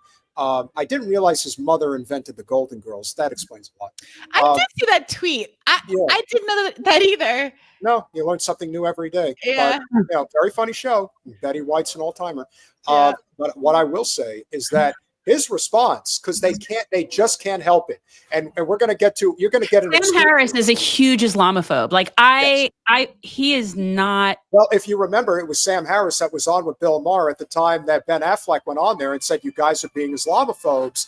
And Bill Maher being like, you don't know what you're talking about. And Sam Harris is sitting there another one. Shit. So Sam Harris can't help himself with Dave Smith going on with Rogan and Dave Smith saying what he said regarding the Zionist state. So this is what Sam Harris had to say. I think this was yesterday. He's a genuinely good guy who wants good things for people. But he is honestly in over his head on so many topics of great consequence, right? When he brings someone on to just shoot the shit about, you know, how the Holocaust is not what you think it was, right? And you know, maybe Churchill's the bad guy in World War II. Was that Tucker? Or he's got Dave Smith, you know, being treated as an expert on Israel and Palestine and the history of that conflict and the moral emergency that came to the world's attention on October 7th. and what is appropriate to think in the aftermath of all of that, right? Dave Smith is the only reason why anyone knows what Dave Smith thinks about any of this is very likely because Joe had him on multiple times to talk about it, right? That's the he's point. a pure misinformation artist, and on top of many others. And when Joe talks to someone like Trump or Tucker Carlson or any of these other guys who lie as freely as they breathe and doesn't push back against any of their lies. In fact, in Trump's case, really fairly energetically helped put his lies into the most plausible possible shape. It is irresponsible. I mean, it is directly harmful. Our society is as politically shattered as it is. All right. Well, how much more do we have because to of how Joe I'm like saying, like, has not interacted only with wrong, information. but the media personality. Again, I don't think this is. I think a lot of this is inadvertent. Can we got to be done with Sam. What bothers me about it is there was a point, and for me growing up, always I've been an atheist, and that is something that it was much more acceptable to be Jewish before it was acceptable to be an atheist in a lot of places. Like I can't, it was always, and I'm not saying I was like persecuted, but when I came across people, like the Four Horsemen, and I'm sitting here with a poster of Hitch because that's one of like the people that I always really liked. It bothers me immensely that Sam Harris was in that group. Like, I feel like he is not worthy of being in that group. It is an interesting, I'm sure someone has written about this, but the dynamic of sort of the early YouTube space being so dominated by sort of kind of atheist debates, like religion debates. And, this is the reason why I suppose that Kyle Kalinske is Secular Talk. That's how I found him. That was, I remember my brother like being in the middle of all of that in the early internet days. It is a fascinating, I would love to read something about how that has impacted the current contemporary online political like teams that exist and culture that exists. Because I mean, like, I'm someone who, I don't know, the computer that I had in 2005 when YouTube was invented absolutely would crash if you ever tried to play a video. And I don't think I had a computer that could really do videos until I was in law school, at which point I wasted a lot of time, one a year, streaming ABC shows, which they were just putting up for free at that time. What year did you go? What year were you there? I started in 2008. Okay, yeah, you're very young. So I graduated law school in 2000. Okay. So okay. Yeah, I'm a little old. It's not old, but it's very different. Okay. The technology changed radically between 2000 and 2008. My 1L research class, there were books. It was sort of like the Dewey Decimal System, right? Like that was how it worked. We actually went into reporters and went into books and had to, I mean, shepherdizing was a nightmare, like all of that was so, yeah. So that's I don't know any of the new stuff. I think we were we were among the first to have to like register your laptop to take the bar. I remember that was like a new thing. Like you had to like just designate what laptop was going to be used for the exam. And you had to like, I don't know, you had to like get a code. It was like a whole thing. Yeah. I was like 34 weeks pregnant when I took my first bar exam, and they let me sit in the handicap section. That was what it was called, the handicap section, because those were the people that were allowed to use the bathroom when other people weren't allowed to use the bathroom. And I was allowed to put my feet up and have food. There were wild. Yeah. Yeah. Kudos for you. Well, for us non-attorneys here, I have to speak for the rest of the crowd. But I also think it is important to, note that most people really don't understand the law. And that's why, when people try to wax poetic about what they think they understand or don't understand about politics, they always say about Israel-Palestine, it's complicated. No, it isn't. Yeah. It's not complicated at all. Peter, look what Jason found when he was cleaning out the studio. Oh, what is that? It's my Constitution that was gifted to me by a federal judge that I clerked for and really, really loved, because we used to say she was as wise as a tree of owls. This is how judges are supposed to be, by the way. This was someone that I never knew her political leaning. I really didn't know. She did have a picture of herself with Scalia. So I kind of have an inkling like that was her thing. Who appointed her? Oh my God. She was a magistrate. And Okay. so they come up every 8 years or something for renewal or whatever. She was a federal magistrate judge in the Western District of Texas. And I loved her. And she was amazing. And that to me is why, like, the judicial system is something that I actually really revered. Like I remember fangirling out to the Supreme Court. Like I went there, like, I'm in DC, I'm at the Supreme Court. Like I was freaking out. And now it's like, it's an abomination. Yeah.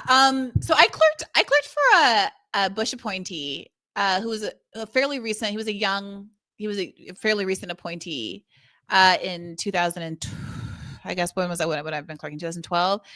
Because we were all deferred because of the financial crisis. So I did a clerkship in my gap year, and he was conservative, but I also really liked him too. In fact, I just got the email about our clerkship reunion dinner, which I haven't gone to in many years, and I think I might try to go back to New York. That's kind of cool. That's cool. Yeah, I was we all had numbers. I don't know if you guys did this, but I got lucky. Okay, so what happened for me is, you know how everybody they're very competitive and prestigious to get clerkships. It's not an easy thing to do, and they come up at the certain time of year, and people apply for. I mean, you know how it works. Unless you're one my judge had a term and then had a permanent. She had a full a regular clerk, but I got lucky because the person who was in this term position had to leave. And so this particular judge was looking like mid-session. Like it wasn't a normal thing. And because of that, I actually got to do a term and a half because it was kind of cool. It landed in my lap. I don't know that I would have gotten it, but it was the best experience. Like I loved it. I did Social Security disability appeals. Like it was very unsexy, but I loved listening to her because she did a whole bunch of cool border cases because we were in San Antonio. Oh, I bet. So she would get immigration stuff. I was just saying that I was number 15 in terms of all of the clerks that he ever had. And now he's up in some weird high number, but it's weird to think about I was actually one of the very, very first ones he had. They numbered you? Yeah.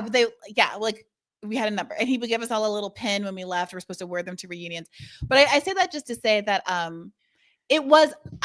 we had our ideological disagreements, but I did find him to be extremely fair. And I used to say, well, if I were a litigant, I would like to be before him. That being said, I'm very curious to see how he's going to react to me now that my big politics are out here in the world in such a loud way. Also, he did the Chapo case. He was the judge for. That's cool. Yeah, after my time, obviously. Right. No, that's really cool. I used to love it. And this is why, for people who have never been in, I know a lot of attorneys that never go into federal court.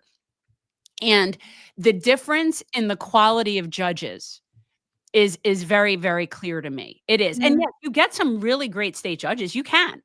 But when they're elected and people who have no idea what they're doing and they vote for the person with the best sign, you end up with there's a much better chance that person is not qualified than if they're vetted. And not that appointments don't have problems too. I mean, it does, but I still think I think with judges, from my experience, even conservative judges, I have liked infinitely more than some of the elected judges we've had. Yeah. Well, as far as I'm concerned, it may have been one of the only bright spots of Biden's presidency was who he picked for the Supreme Court, and the judicial system is extremely important. As we've seen, the entire system has completely fallen apart. And a lot of it just has to do with the fact that corporate special interests have taken over our government, hook, line, and sinker. We're going to hell in a handbasket. But we do have an exclusive for you, Bri. You're going to get an exclusive. The audience doesn't know about this, but now they're going to know. So for those of you who know, Jen is from... Let's ask her. Bri, you've been here for a while. Do you need to go? I'm gonna need to go, but you can go ahead and show me the exclusive. Okay, this might be interesting. Are you going into my childhood thing? Yeah, so you are from North Miami Beach. I am from North Miami. So I've been avoiding doing this for a long time. This is something that's not easy for me to do, what I'm about to do. And I've been avoiding it. I definitely wasn't going to do it when I was running, because that would have just been really stupid. But so I grew up with Sheryl Sandberg. Okay. I went to North Miami Beach Senior High School. Cheryl's a year ahead of me. Her brothers and sister are younger than I am. And I've known her. And here's the thing. And the reason this is very hard for me, and I want to be very clear about this. And if this gets to her, which again, if you want to start playing Jewish geography, she and I are, we have mutual people. So here's the thing. Sheryl was always a nice girl. Always. Sheryl was a nice girl. She was definitely an overachiever. She was never a mean girl. That's what I'm going to say about that. And I always had a lot of respect for her because she always did the work. This is someone who busted their ass through school. I saw it my whole life. She graduated. She went to Harvard, the whole 9 yards. She was the head of this, the head of that. And all of those things, it would be like you'd want to not like her. But the reality is Sheryl was never anything but kind and nice. She was the head of B'nai B'rith and so on and so forth. And I knew her through a lot of these Jewish things. I did. But I've got to say that I am so beyond disappointed and disgusted. And I've been hoping that at some point she would issue some sort of retraction against the ridiculous rape allegations and the nonsense that she basically participated in. And instead, it's like she's doubling down. And I hate having to do this but she is in that category of people that I consider to be willfully ignorant. And this is very unacceptable to me. And if this gets to her, it's like, I really do not take any pleasure in this because quite honestly, when Sheryl became COO of Facebook, that was one of those big things for our town, right? Like this is one of those things where it's like, that's a friend of mine. Like I felt very proud, not that I knew her, like that's neither here nor there, but that where I come from was producing people that were getting to this level of success. Like that was something I was proud of. Sure. And so to see her be so willfully ignorant and doubling down on what we now know is not true, right? Like all you need to do is a modicum of research. Yes, we were lied to. I know I was lied to the same way my whole life. We grew up in the same space. I know what we were taught. And to see that she's still not getting it is so frustrating to me. What do you think that's about? I mean, like, how much of it do you think is sort of like being in your own kind of community silo? How much is it sort of what you were taught growing up in your sort of religious education? And how much do you think it is a sort of willful, like at this point, I mean, there was never any evidence for the claim, right? So it was always a choice to just believe in nonsense. But at this point where you have an evidence-free claim on the other side now, UN reports talking about rampant sexual abuse against Palestinians and mums the word.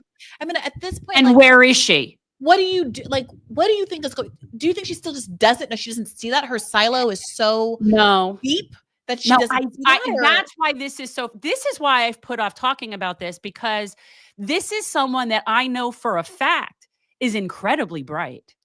This isn't somebody that skated by or had nepotism or no. This is someone who's very bright and worked her ass off. And again, was always kind. I also know that her family is kind. Like these are not, but when it gets down to it, that Zionism, that cult mindset, like what Lila just said in the chat, like it's this cult and it gets in you and it almost like you become rabid. But what's so frustrating for me in particular with Sheryl is given her position, given her platform, given her level of privilege to take the position that she's taken. You're going to show that next clip? I'll play it now. This is where I'm like, and I know this happened a little bit ago and I haven't been comfortable doing this because this very well, what I'm doing right now is going to this is going to end a lot. This is like my final nail in my coffin for my people I grew up with, right? Like this is not, and I'm being very honest. Like I don't have a personal beef with Sheryl. Do you want to show this? Walk with one of my closest friends who's not Jewish. And just out of nowhere, not expecting to say this, what came out of my mouth was, will you hide me? Like if it comes to that, will you hide me and my family? And like, do I really think that's going to happen in the United States? No. And it was interesting because she didn't really know what I was talking about. She, what do you mean hide you? And I explained that there are these righteous people that hid Jews. This is the story of Anne Frank. And then of course she said, oh, I know what you mean. But any Jew would have known what I meant immediately. Sheryl, you are so far gone. You are so far gone. You have got to do some research. I am begging you to do some research. This is so infuriating. First of all, billionaires, you don't need to be hid. Yeah, that's the part that is really fucking crazy. I'm sorry. Right? Nobody You needs to have hide you, a Cheryl. Build bunker a bunker. in New Zealand. Like, will you hide me, Cheryl? Like, what the Right. Like that's so, but the whole leaning into, you want to know what she's leaning into? Cheryl, you're leaning into victimhood. You're leaning into victimization. You are taking a culture that is sort of known for being survivors of a Holocaust, and you are watching and perpetuating this to become now oppressors and perpetrators of a genocide. The fact that she still sees us as Jewish people as the victims now is inexcusable. And this is why it's like this was my last straw with this, where I just would be like, have you lost your mind? I don't know how somebody with billions of dollars is worrying about being hid when I'm seeing Palestinian babies crushed under rubble. The And people also, that by need the to way, be protected are them. And also legal residents in the United States of America being spirited away to Louisiana prisons or kicked out of the country altogether, like having to self-deport or people getting sent to, the Venezuela, like all of this stuff is going on. It feels, I'm very interested in this kind of psychological phenomenon. And this is a lot of what Norm and I were getting into in today's episode, which he's my favorite. And he's, Norm, he's willing to go. Oh, he's willing to go way past right. Zero fuck to give. I love it. But like I was saying to him, the thing that prompted the stop dating Jewish boys prompt is he thought I was talking about the parents of my ex-boyfriend. I wasn't. But I have had those kinds of conversations with them as well, where especially after I was fired over the summer and we were all together, they were always so kind to me. But I went out to their Cape House. But I was spending some time there and they were so kind to me. But I also know that they don't agree with me, right? We just never talked about it. No. And when when you really like someone and you really respect someone and you know that you share so many of the same values and they've raised this child that you're that you're obviously very fond of in a relationship with, and you know that there's this barrier, there's something that has happened. There's some point you get to in a conversation that you're never going to get past. And if you push it too far, you're going to imperil your entire relationship. So I wasn't talking about that. I wasn't alluding to them when I was talking to Norm. I was talking about somebody else. But I have had it's been a recurring theme of sometimes even full on leftists, but who are a certain age and Jewish and who we just can't seem to get. And I don't know what they're peppers, right? The peppers, the progressives, except for Palestine. Yeah. But I was watching, who was I saying this to recently? I was watching a Woody Allen movie, and that's okay. As long as you weren't paying to see it in the theater, if it was just on TV, no, it doesn't count. Streaming somewhere. All right. The thing about me is that I like to watch quiet things. I don't care what it is. I just don't want there to be an explosion. I don't want anybody yelling. I don't want a gunshot. Thank you. Woody Allen movies or period movies, they just have a little jazz soundtrack and people talking quietly. That's what I want in the background. So anyway, I put some Woody Allen movie on, and I don't remember which one it was, but every character, he's always in it, even if it's not literally him. Yeah. But the child version of him in the 40s was running around with a collection can for Israel, and it was just it wasn't the point of the scene, but it was just told of his childhood in Coney Island or whatever. Maybe it was the Ferris wheel one of the movies. I don't remember which one it was. But watching those movies again, I was, slowly over getting a sense of how central Israel and Zionism is to American Jews in a way that I never really, I guess, thought that much about or paid that much attention to. I also went to a bat mitzvah last year that was very Zionism inflected, and it was oh yeah, I guess this is more of a cultural issue than I had given much time to thinking about prior to October 7th. And I do, I don't know what it is, especially with an older generation, their proximity to the Holocaust. And I have a lot of empathy for it. I'm interested in it because I'm empathetic, and there's so many people that I care about that are kind of in this place that I am intellectually curious about how they've gotten there. But it is such a phenomenon. And I kudos to Norm. I mean, he's really unique among his cohort in a lot of ways. But for what I garnered from that, also from your interview with him, is a lot of that is how he was raised. The fact that his family was the only family that weren't using the S word. Yeah. Right. Like, and I grew up with that. I hate to say it, but I did. Yeah. It wasn't Yeah, I mean, good. I mean, It wasn't good. We all, and I've heard family members say an anti-Semitic thing or two. Right. Like, No, we're all. exactly. That's true. That is Yeah. true. I feel like you give as good as you get in some ways, but like, that is very true. So the fact that he wasn't subjected to that at that time, Yeah. given, even I was, and I'm, way younger than him, it says a lot. So he had, I guess he was starting on first base with whatever his family lottery was, that he didn't have that. You know what I'm saying? Yeah. Yeah. His mother sounds extraordinary. I think in one, not maybe not the last time he came on, but one of the times he's come on in the last year or so, he told the story I never heard him tell before about going with his mom to testify against the prison guard, the Nazi prison guard. Oh. And he was like a teenager, I think. I don't want to like misrepresent the story. People should go back and watch it. But how they were walking down the street, like toward where the trial was happening, and they passed each other. Like they just like passed each other on the street. And what it was like to be in that situation where my life was in this man's hands. Yeah. And now we're just together. We're just here. This person who represented such a threat to me and my survival, and now I'm in a position to go and put him behind bars and hold him accountable for what he's done to me and so many other people. And it was really powerful and moving. And people like, Rising banned Norm saying that he was a Holocaust denier. Like someone who has that kind of an intimate proximity to the Holocaust and treating them that way, and not like, I don't know. Like I value enormously the perspective that he brings to these conversations, even if we don't agree on everything all the time. And I don't know. He's just such an incredible resource. And I truly don't understand. It was so difficult being in Rising, and the constant battle to do basic news coverage, emblematic of the idea, emblematized by the reality that they genuinely had blacklisted Norm Finkelstein on account of him, whose parents would literally survive the Holocaust, being a Holocaust denier. You were No, it was this. Yeah. No, it's not shiksa. I'd call Bria shiksa. That's not offensive. That's not the word. It's a word. Chicks appeal. Shiksa appeal. Shiksa is not offensive. No, it's all right. It's Schwarza, right? That's what it is. I'll say it. I'm not. And it's more with a V than a W, Okay, but I'm not. And I grew up hearing it, and it's really not cool. It's a He's derogatory looking at me. Yiddish word for Black people. And the reality is that the Zionists are very, very bigoted.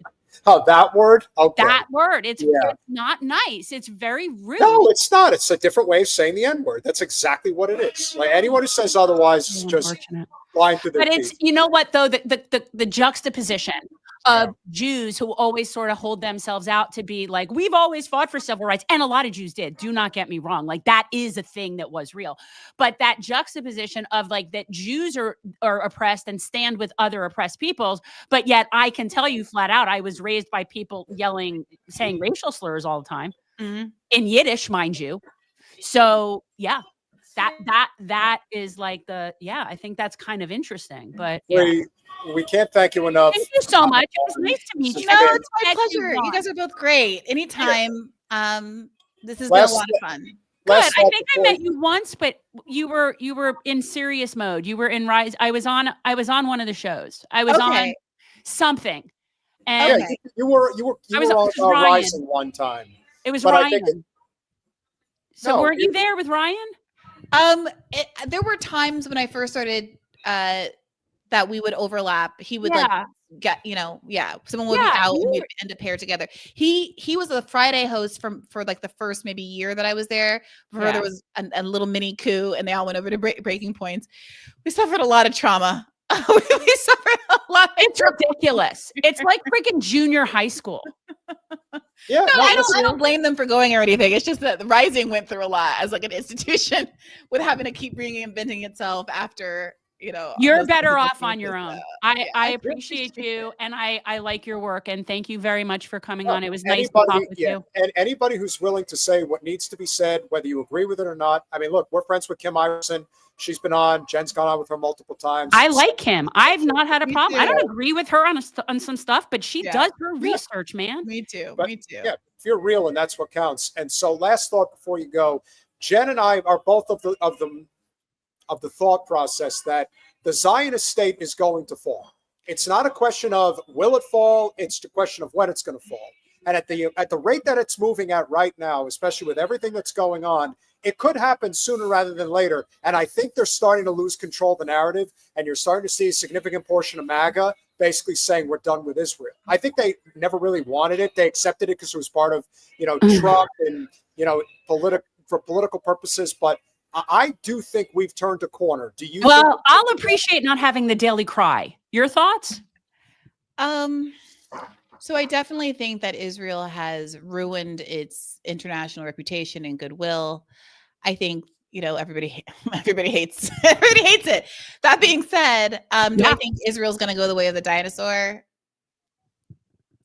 No, I think that unfortunately they have accomplished a long-standing objective in completely obliterating Gaza. Like they did what they said they were going to do immediately, and what people like Robbie insisted, no, Israel would never do that. They're not bombing hospitals intentionally. No, remember that there was their intelligence agency had that leaked document that was here are the 3 plans. Shin one bet. of them was raise all of Gaza and force people out through mandatory ethnic cleansing, whatever the euphemism they have for it. And that's what's been done. And it's since the soft ceasefire ended, it's been absolute carnage.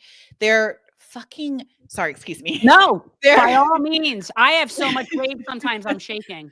They're not big enough to care about getting demonetized. Okay, No. that's why I didn't want to cost you guys any money. Nobody They're shooting one by one medical professionals, burying them in a pit, burying the ambulance, and then acting like, oh, oops, we just made mistakes. I mean, when you're in that zone. No, you heard what they said, right? You heard what they said? They did it to protect the bodies from wild animals. It's That's what they said. So they're never coming back from that. But even today, you saw Netanyahu and Biden, and Trump in the meeting today, Freudian, and Trump in the meeting today. And Trump will sort of puff his chest up and say a little something he was Israel gets $4 billion a year. Nice deal you got there. He's upset about it, but he's not going to do anything. He's not going to stop it. So do I think there's a world where America stops giving Israel $4 billion a year? No. If that had happened, then I could see a world where Israel doesn't exist. It can't defend itself. It's under, threat from neighboring nations, and they got to get out of Dodge. Or they got to figure out how to play nice and not be assholes. I think they're too far gone. I actually think they need to be lanced like a boil. And but who's going to lance? I don't see the world. I don't see the cutoff point.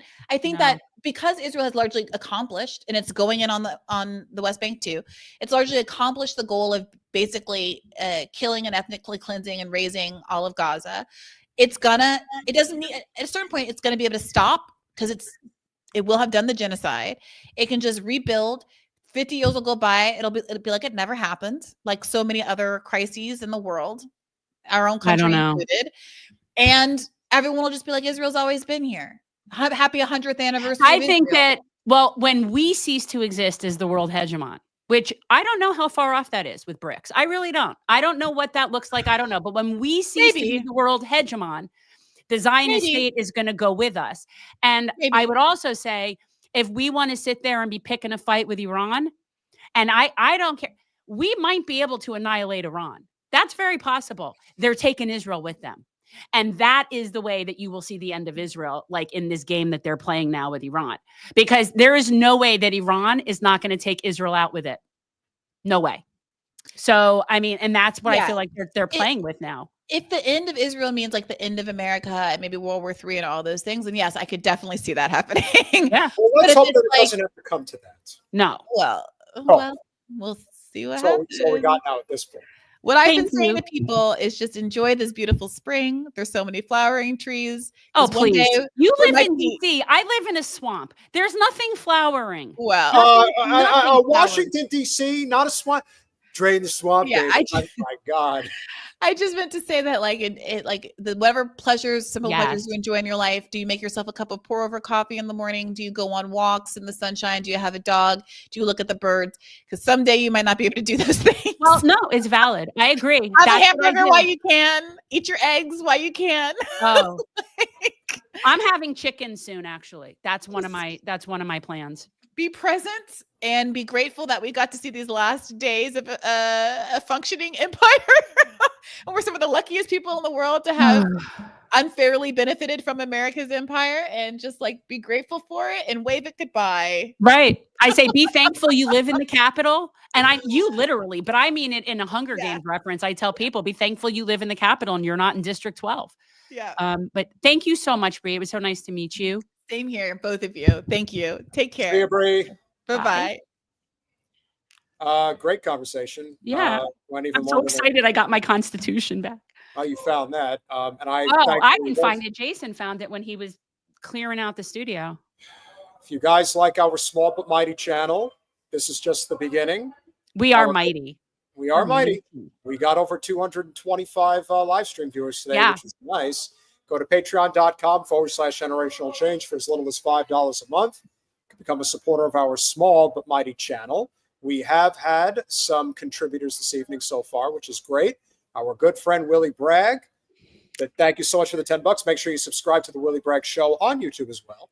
I did my live stream earlier tonight in order to watch the Briahna Joy Gray interview here on Generational Change. In fact, I recommended everyone to drop by for the Briahna Joy Gray interview. Appreciate that, Willie. Thank you. It's always nice. Yeah. From Tony D, 15 months, a member of the YouTube subscriber list. Thank you so much. You should talk about the gulag in El Salvador. Yeah. You know what? I would be happy to do that, but we will have to have somebody on that knows really a lot more about that. See, I really wish we could. I really want to talk to Ben Norton. We'll try again. Let's see. I mean, to me, that's one of the people that like. You definitely know. Yeah. Oh, Well, I Gray's guarantee own he type. knows about that. Progressive Lefty, thank you as always for the 5 Canadian A dollars. I watched that episode of Mar and thought that the way Ben called Sam out was awesome. Yeah, he did. And Ben and Sam was very sheepish about it at the time. Teresa, thank you so much for Thank giving you, Teresa. memberships. And again, it's very important if you guys haven't already smashed that like button, make sure you are subscribed. If you haven't subscribed before, please do it now. Some people get kicked off, they come back on. And of course, if you are so inclined to chip in and of course to share our live stream. Thursday, we will have our friend Lee Camp of what is now Unredacted Tonight. Yes, he has a new show, which is always fun. Lee's always fun. Lee, when you could actually merge a comedian with an actual person that does research and investigative work, it's a really good combination because he makes things funny that really aren't funny. And that's not easy. Speaking of Bernie nostalgia, next Monday, we will have our good friend Nina Turner. She will be back. And then I want to say in early May, we are going to have author and journalist Eli Clifton. I found this was my pick. And I did it for you, Peter, because you want talk about him because I saw him on, I want to say, who was he on with? I never know, guys. I watched so many different, I forget who he was on with, but he was being interviewed and he knows his stuff about the Adelsons. So if you're looking for the person above all people that is the true Zionist queen, kind of like the incubator who makes it all possible for Israel to commit a genocide and still pay people off to pretend like it's okay, that it's not really happening, or even if it is, it's justified. Well, Miriam Adelson, the queen of Las Vegas, the queen of now Dallas, Texas, but just the queen of Zionism in general. This multi-billionaire many, many times over, in large part because of Sheldon Adelson. They built their empire through real estate and casinos in Las Vegas. Well, she's Israeli. And she is as Zionist psychopathic as it gets. Well, she's Israeli. Like, that's her home to her. So there is no such place. There's only Palestine. She's delusional, but yes. But this person who was born, I believe, prior to the construction of the Zionist state, believes that the Zionist state should reign forever. And so we are going to dig deep into why this particular person is at the heart of why Zionism is still a movement of relevance in the United States, because I am sure most people do not agree with it. But unfortunately, when you have the type of money that she has that could just buy off all of Congress, which is what they have done for quite some time, it's easy to see why. Well, let's make the American public a little bit more familiar with who Miriam Adelson is and how we can continue to dismantle Zionism, or as you say, Jen, deconstruct Zionism. We need to deconstruct it. Mm-hmm. And that's why I wanted to eventually get into the Sheryl thing, because I feel like when people like that keep perpetuating it, it's just so much worse. And it's so disappointing, because I feel like she could be so much better. And and she could do so much better. And I just really wish that she would. So, but that's kind of like the class thing, as we often say, and Bree brought up, who she brought up. And the fact is, a lot of people know the truth. They know what the problem is, and they don't want to address it, because for them, it's about, well, how is my social circle going to react if I say that the Palestinian people have the right to exist? Something as simple as that, considered a non-starter in certain segments of the upper class part of our society. Imagine that. So when people talk about white supremacy, which I think in many instances is misguided, the way that it's thrown, the way the term is thrown around, but not with Zionism. I mean, Zionism is a white settler colonial project. Oh yeah, I mean, their entire existence is white supremacy. The only term that's getting misused is anti-Semitism. That's what's getting misused. And people like Sheryl, people that are using a non-existent situation to be fearful of something that isn't happening while perpetrating something that is happening. It's such a, it's like we're in the bizarro universe. But the anti-Semitism being used to shut down speech, that's what's happening now. Like it's being used to shut down speech. And I do recommend that you guys go watch Bree's interview with Norman that she put up today. It was really good. And he actually he's so good at how he breaks things down, but he really breaks down exactly why it is not anti-Semitic. I mean, as if we know it isn't, but it's just very clear. Well, we'll see if this particular phrase does take shape. We are in early preliminary talks, but we are trying to potentially organize an event between Jen and Norman Finkelstein. We'll keep you guys posted if that does come to fruition. It would certainly be wonderful if it does. Oh, I mean, well, we've had him on, but this is the thing. He spends so much time talking about this on so many places and so many shows and writing, and he's scholarly, and he's always like, so it's like, we are small potatoes, and he has shows that have that he goes on that have such much bigger platforms that it makes sense. So, yeah, we don't get to take up too much time. No, but we're very grateful for the ones that do make the time to come on with us. And, obviously with Bree, it was a great conversation. Get tons of good talking points and clips from that. Right. Katie's interviewing him this week. Katie always has Norman on. That's what I'm saying. He's regular on a lot of these shows, which is great. Katie's a great, trying to think of the right term. Katie has a very, very strong Rolodex of people. Like, she's Miss New York in a lot of ways. Like, if there's anybody that's in progressive or populist politics in New York, Katie's connected to them, especially if they're of note. Whether it's Norman Finkelstein, whether it's Susan Sarandon, whether it's Stephen Donziger, she has really, really solid connections for sure. And she uses it for good. And that's why, Katie and Jen were actually two of the real OGs about this, because Deconstructing Zionism was a project that they put together over a year. No, that was just me and you.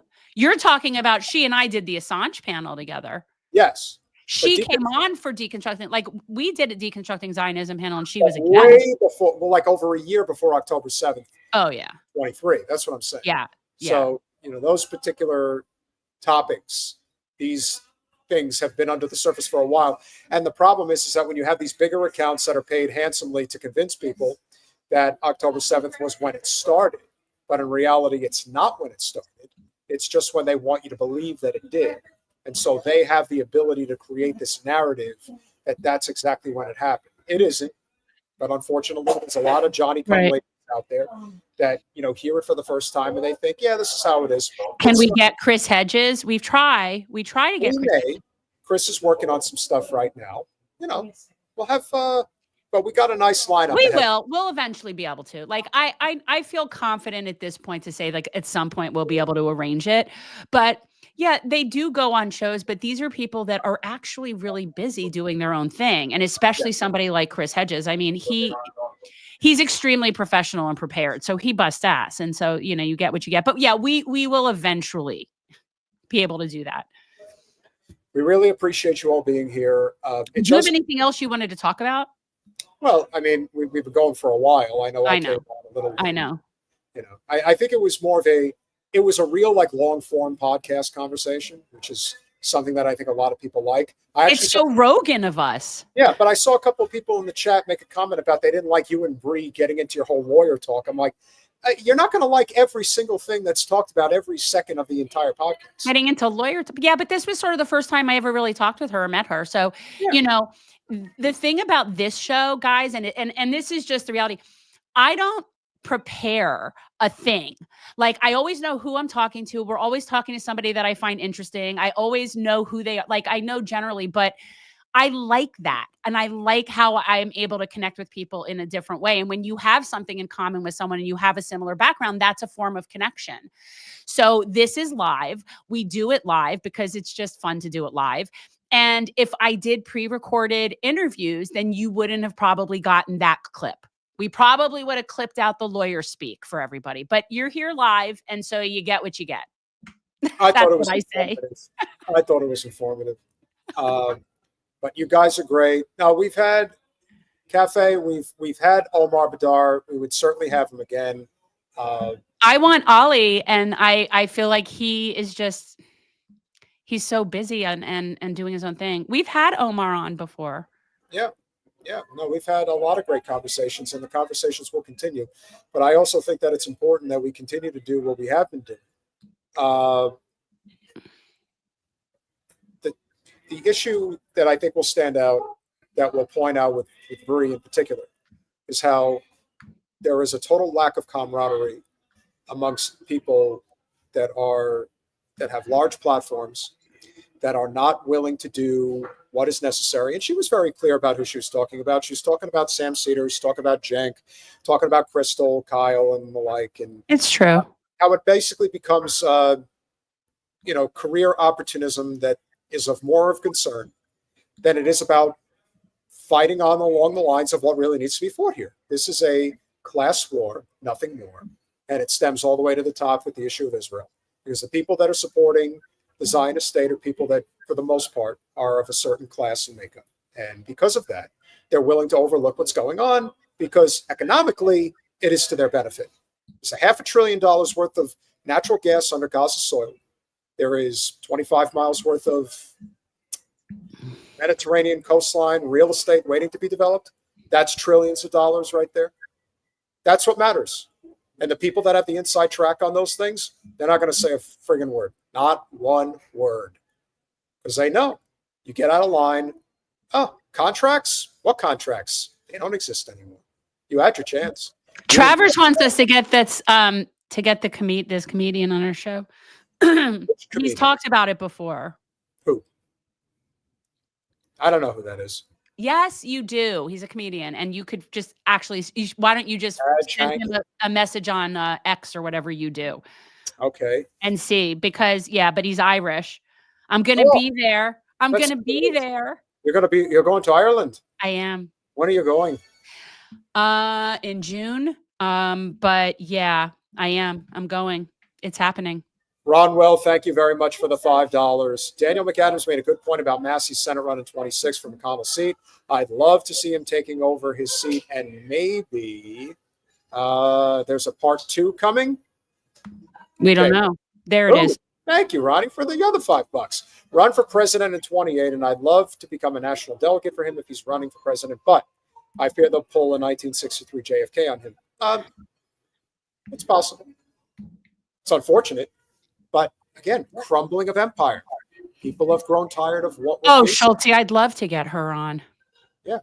Karen Agnophilia, Freeman Agnophilia, Pizza bagel. Yeah. Okay. Well, yeah, no, I'd love to, I would offer free services to her. Not that she has any use for some, unemployed lawyer down in Florida, but like, I really would I would be very happy to assist in any sort of research capacity or any sort of data document review or anything like that. Like, I'd be very happy. I mean, like my dream would be to sit in on that jury selection. I'd be happy just to watch that jury selection. God willing, you'll get your wish. That's going to be so fun. Smash that like button, share, subscribe, do all those things we ask you to do. Can we get Anna Kasparian? Anna doesn't like me because I was mean to her.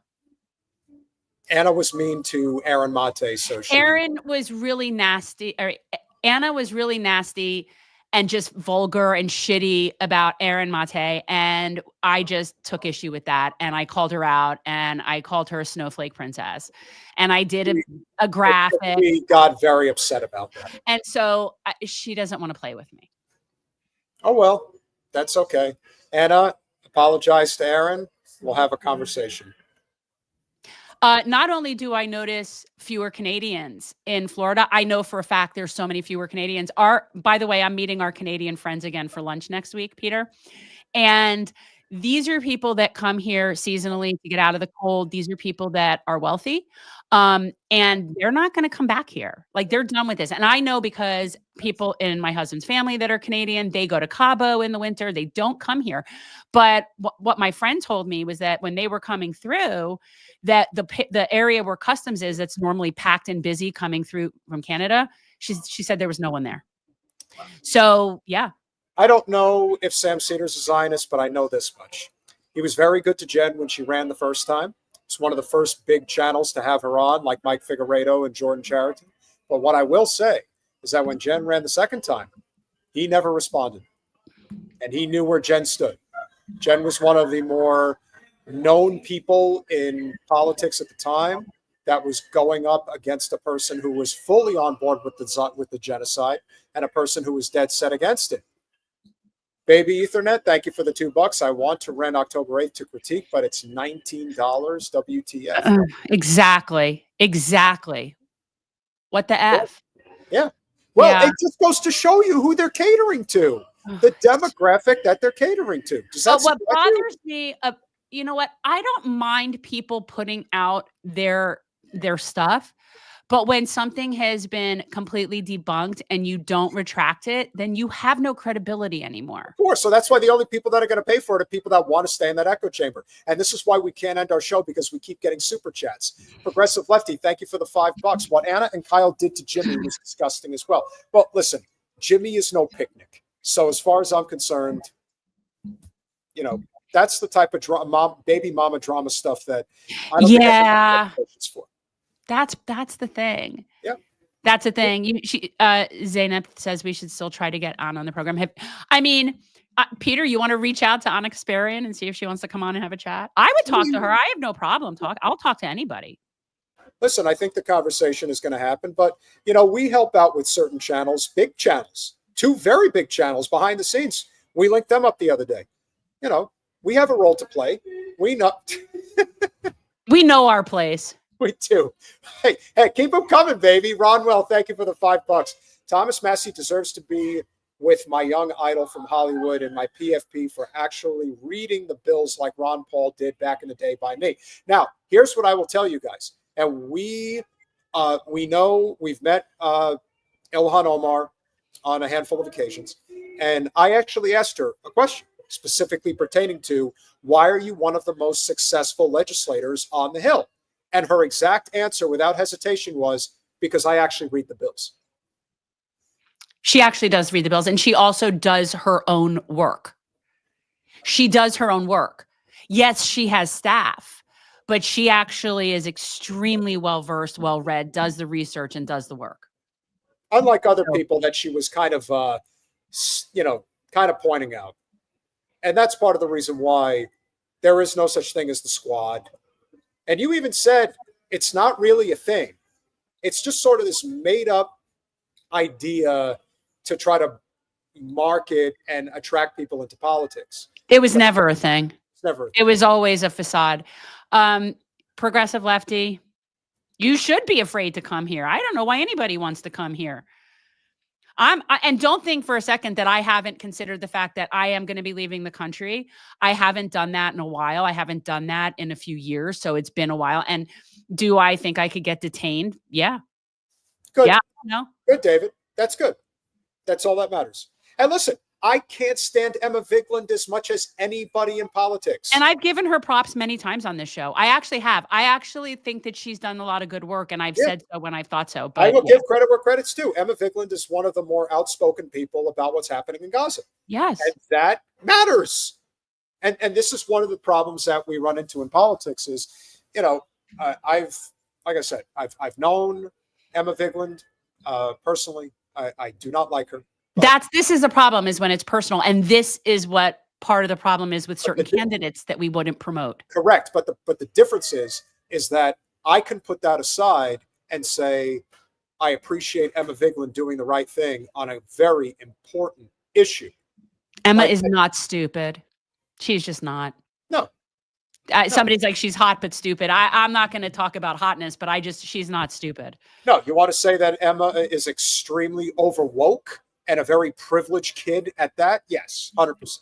But if she's right on the issues that matter, that actually affect our day-to-day lives. Guys, we just had Cenk on not that long ago. So go back and watch that to get your little TYT fill. Yes. Thank you, Mave. I didn't, I'm not perfect, but what did I make you do? But I think she's alluding to this idea that we have to let bygones be bygones. But no. Let me tell people that, I personally don't have an issue with Emma. That was that he knowing her predates me. I have no knowledge of that. I have nothing with her. And therein lies the problem. And that's true. The problem. That's true. But I will say, politically speaking, when you know people personally, candidates personally, and someone is a piece of shit, and that they're in it for the wrong reasons, no matter what their public persona is, and that they are just not the right person for a job, then no, we don't just put that aside and support someone.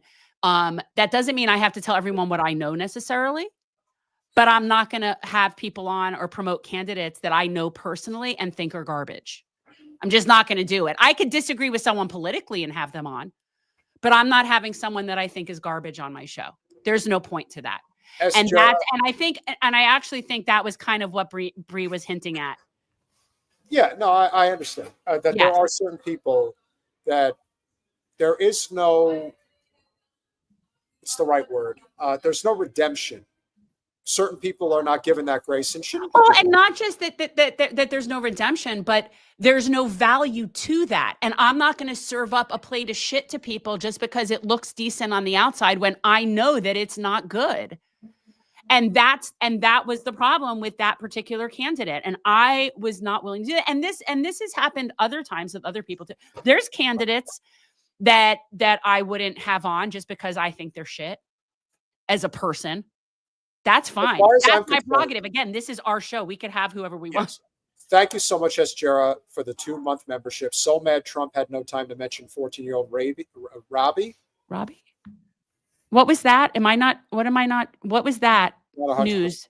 Sure about that. I'm not sure what that news is.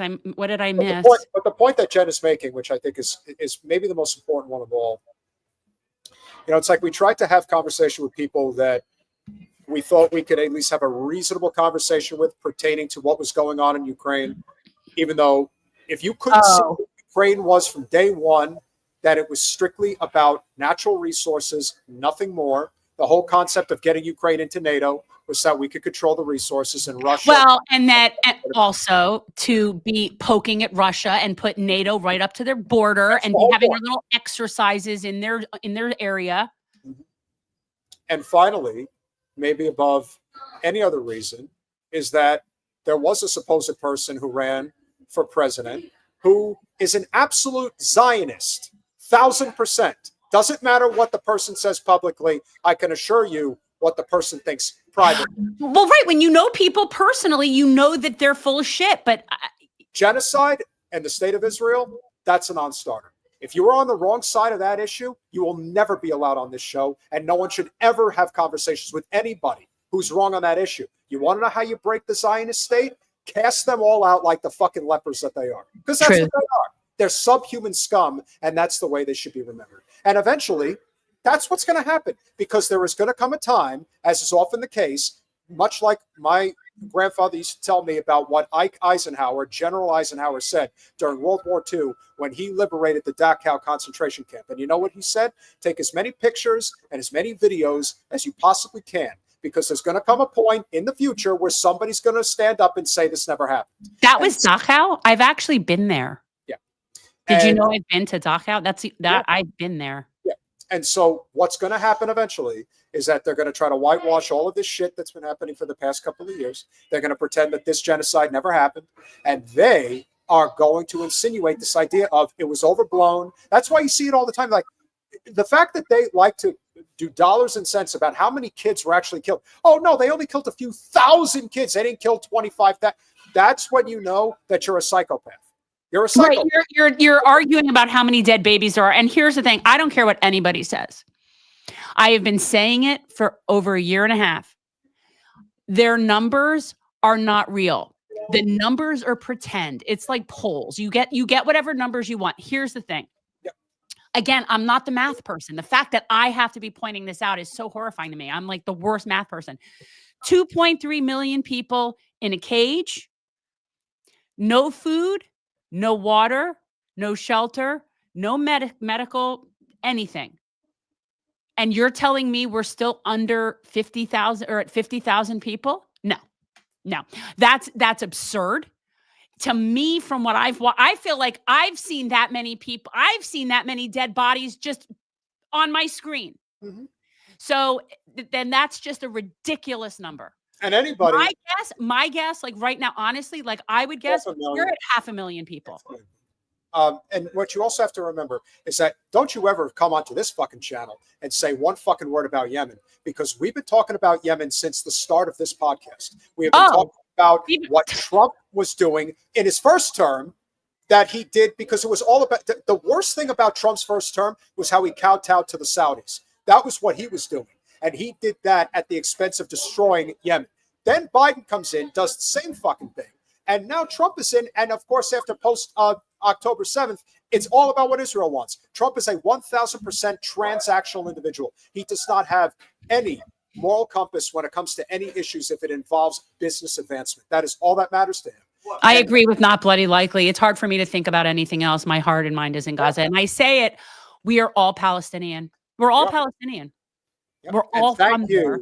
And thank you, Not Bloody Likely, for your very generous contribution. Thank you very much. You guys have been great. Listen, we were trying to get out of here like 20 minutes ago, but was somebody saying something about I have been talking about the genocide in Yemen since we started this show. Yeah. Like that was one of the Schultz right. But you know what? And Schultz is right. It's like this whole thing of you see the Zionists do this all the time. They do a misdirect. It's the most common form of avoidance of the topic as possible. They'll say, well, what's happening in Yemen and what's happening in Ukraine and what's happening here and there and everywhere. And all I'm thinking is, you're right. Our empire has overextended itself, like the Roman Empire, like Genghis Khan, like the British Empire, like the Ottoman Empire. This has all happened throughout history. This isn't new. It's exactly that. And they're still convinced that they're not in the hog stage, that they could somehow keep doing this and they could keep getting bigger, that it's not going to stop. Not true. Baby Ethernet. Thank you so much for the $10. Baby Ethernet. If that's you, you're so cute. You look like a baby. Maybe he is. He's a big baby. He's baby. He's got baby face for sure. But then again, like honestly, to me, anybody who's young enough to be my kid is a kid. And so as I get older, that age range gets bigger and bigger. And it's just funny to me, like that. We are also right, and we are Luigi, and we can't let that story die. We No. can't let it die because It's all that- the same story. It's all the same It's story. all the It's all same connected. story. It's all connected. hmm Do not forget that there are opportunists out there. I dispute this. I dispute this. That is just not the majority of people there are children. Yeah. This has been going on for a year and a half. There is no way that that's just insulting. That's insulting to me. And I've said it. I don't see how this ends with anything less than 2.3 million dead people in a desert. That's where we're in the final solution. That's where this is headed. The one thing that I will say, 50,000 people. final thought that I will say, the one thing that I think Bree missed, that I think she's wrong about, is that there is no coming back from this. No. There is no, well, we're just going to sweep this under the rug. Look, they Nope. tried to sweep the Holocaust under the rug, and that was way before any substantial forms of technology actually existed. Yeah, they had film. They were able to get photographs. There was always proof, but you never really understood the scope of it. Today, everything that has been going on in Gaza has been documented to the point in which the IDF purposefully seeks out hospital staff and journalists. These are crimes against humanity. This is not even dispute, not up for debate. It's in the UN Charter, in The Hague. These are But crimes. what's international law to What is the international bullies of the world? What's the Supreme Court if the Supreme Court is bought off by the Heritage Foundation? What's the point? This is where the whole concept of the vote of no confidence becomes real. And people will just simply say, well, what's the point? Why should I care when I know that this is a futile exercise? And that's why we have reached a point where only a movement outside of electoral politics is going to solve the problem. Zaina, I saw that. And I don't know if I saw it or I heard it about the IDF soldiers with PTSD. And do you know what came out of my mouth? Good. First of all, you should have PTSD because you're a psychopath, right?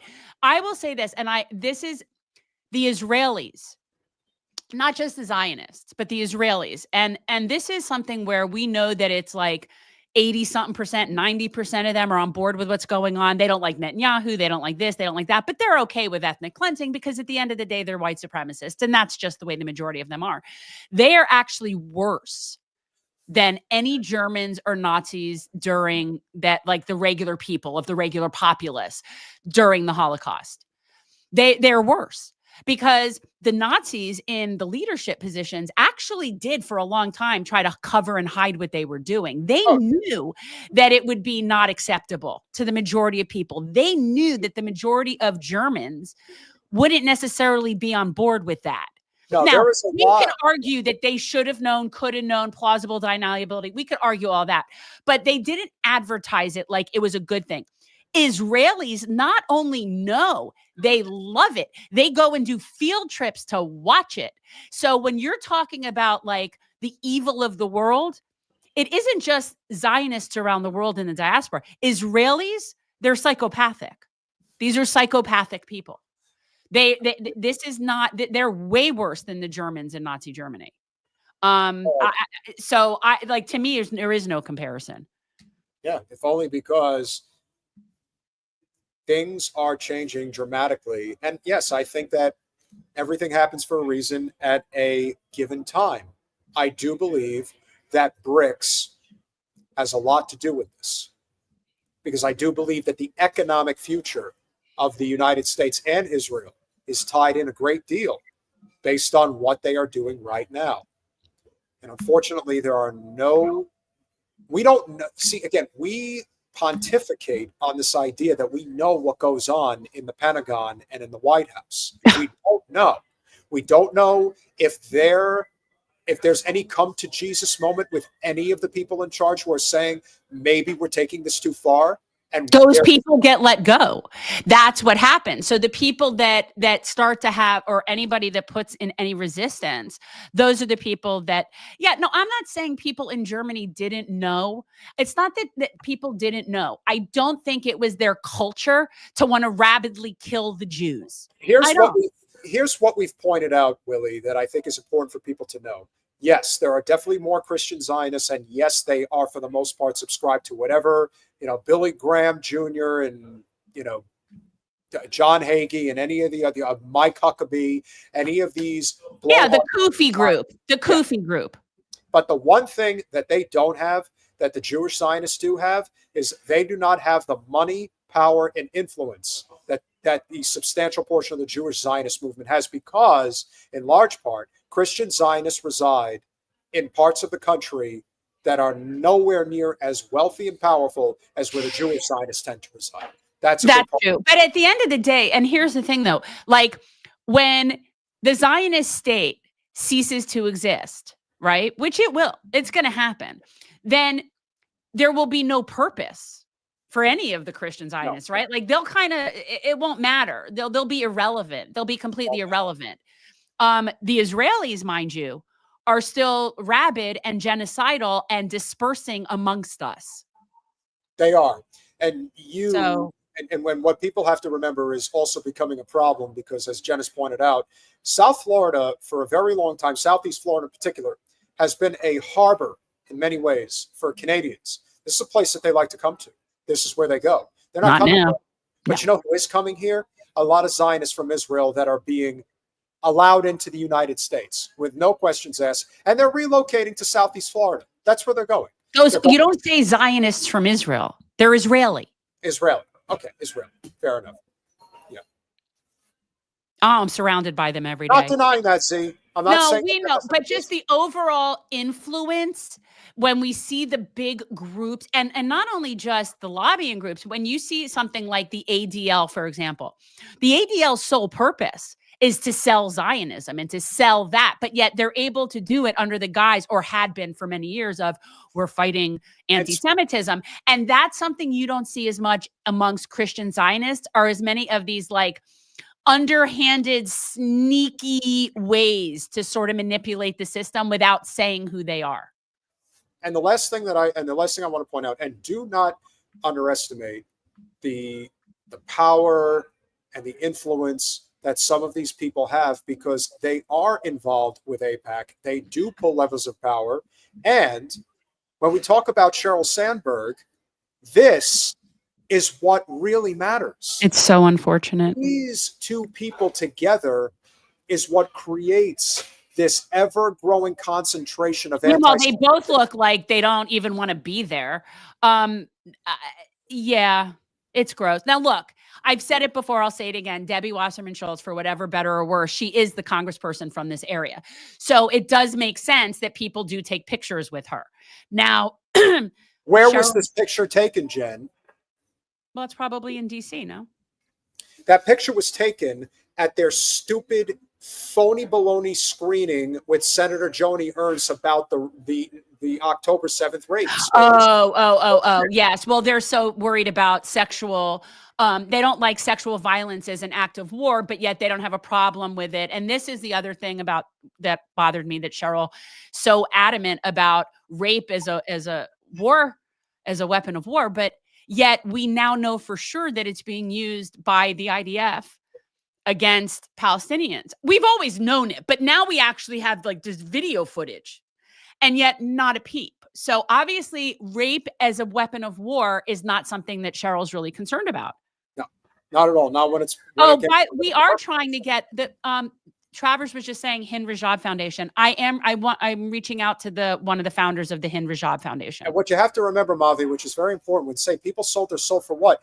Listen, I'm not one to get all, like Catholic on anybody, but what I will say is that the story of Judas is, whether it's real or not, it's the concept of this idea that that the person that is leading the people is supposed to be God in the flesh.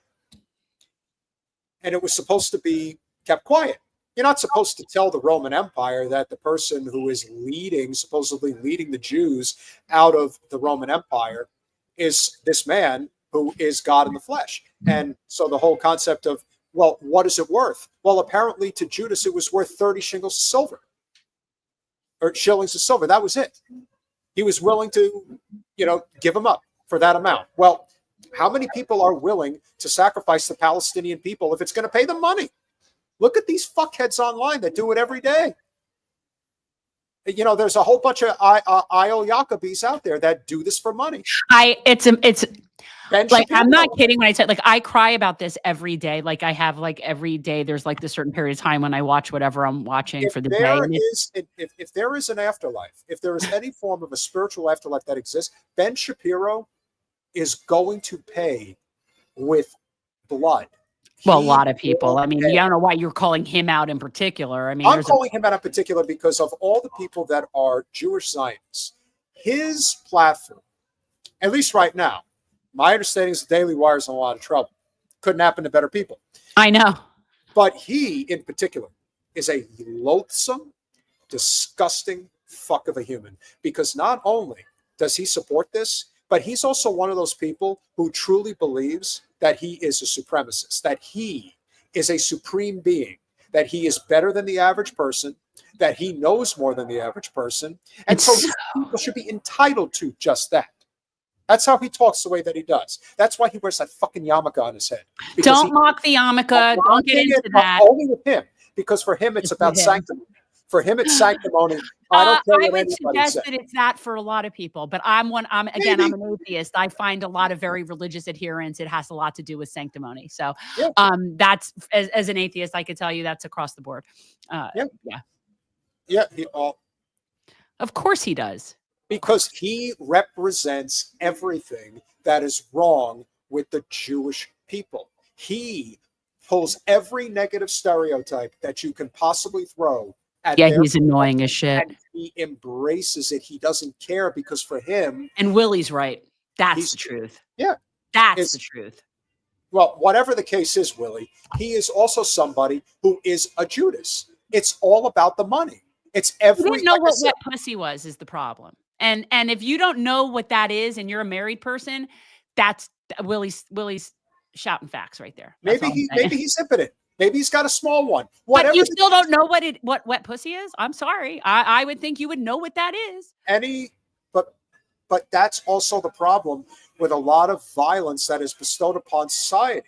A lot of times it is done by people that are overcompensating. It's always been the cliche, but Napoleon Bonaparte had a micro. Okay, well, that's what I think about Elon and the friggin' Cybertruck.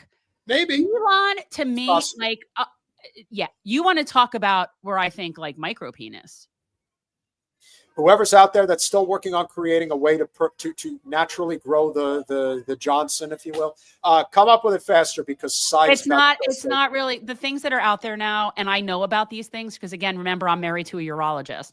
So the things that are out there, they really are not good. They really don't work. There's a few things that work better than others, but they're really not good. But the point is, it's the luck of the draw, people. You get what you get. Luck of the draw. David Hunter has it right. Violence overwhelmingly is perpetrated by self-hatred. That is true. And I think that too, Freedom House. I think that too. When I see like a Hummer and I see those big trucks, I completely think that.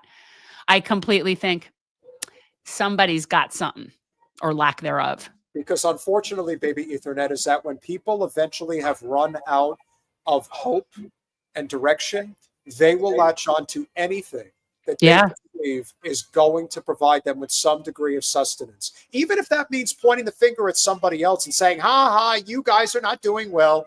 And it's unfortunate, but that's how far we've sunk. I hate that that's the way that it is. And it hurts me because I'm watching society fall apart in real time. But we have to be as militant as we can about the mission. Not saying we have to get violent. Manwith, you shouldn't be holding your pee for that long. That's really bad. You're going to end up with bladder infection. Yeah, we don't need that. Yeah, don't do that. With that said, we can go on all night. It's been a great podcast. This may be one of our biggest. We'll probably do numbers that we've rarely seen, which is great. We hope you guys all enjoyed it. We've gotten some new subscribers already. I've seen it. We thank you all for being here. You know what our mission is, so keep spreading the word. Smash that like button, share, subscribe, do all those things I ask you to do. We love you all, and we'll see you Thursday. Free Palestine. Free Palestine.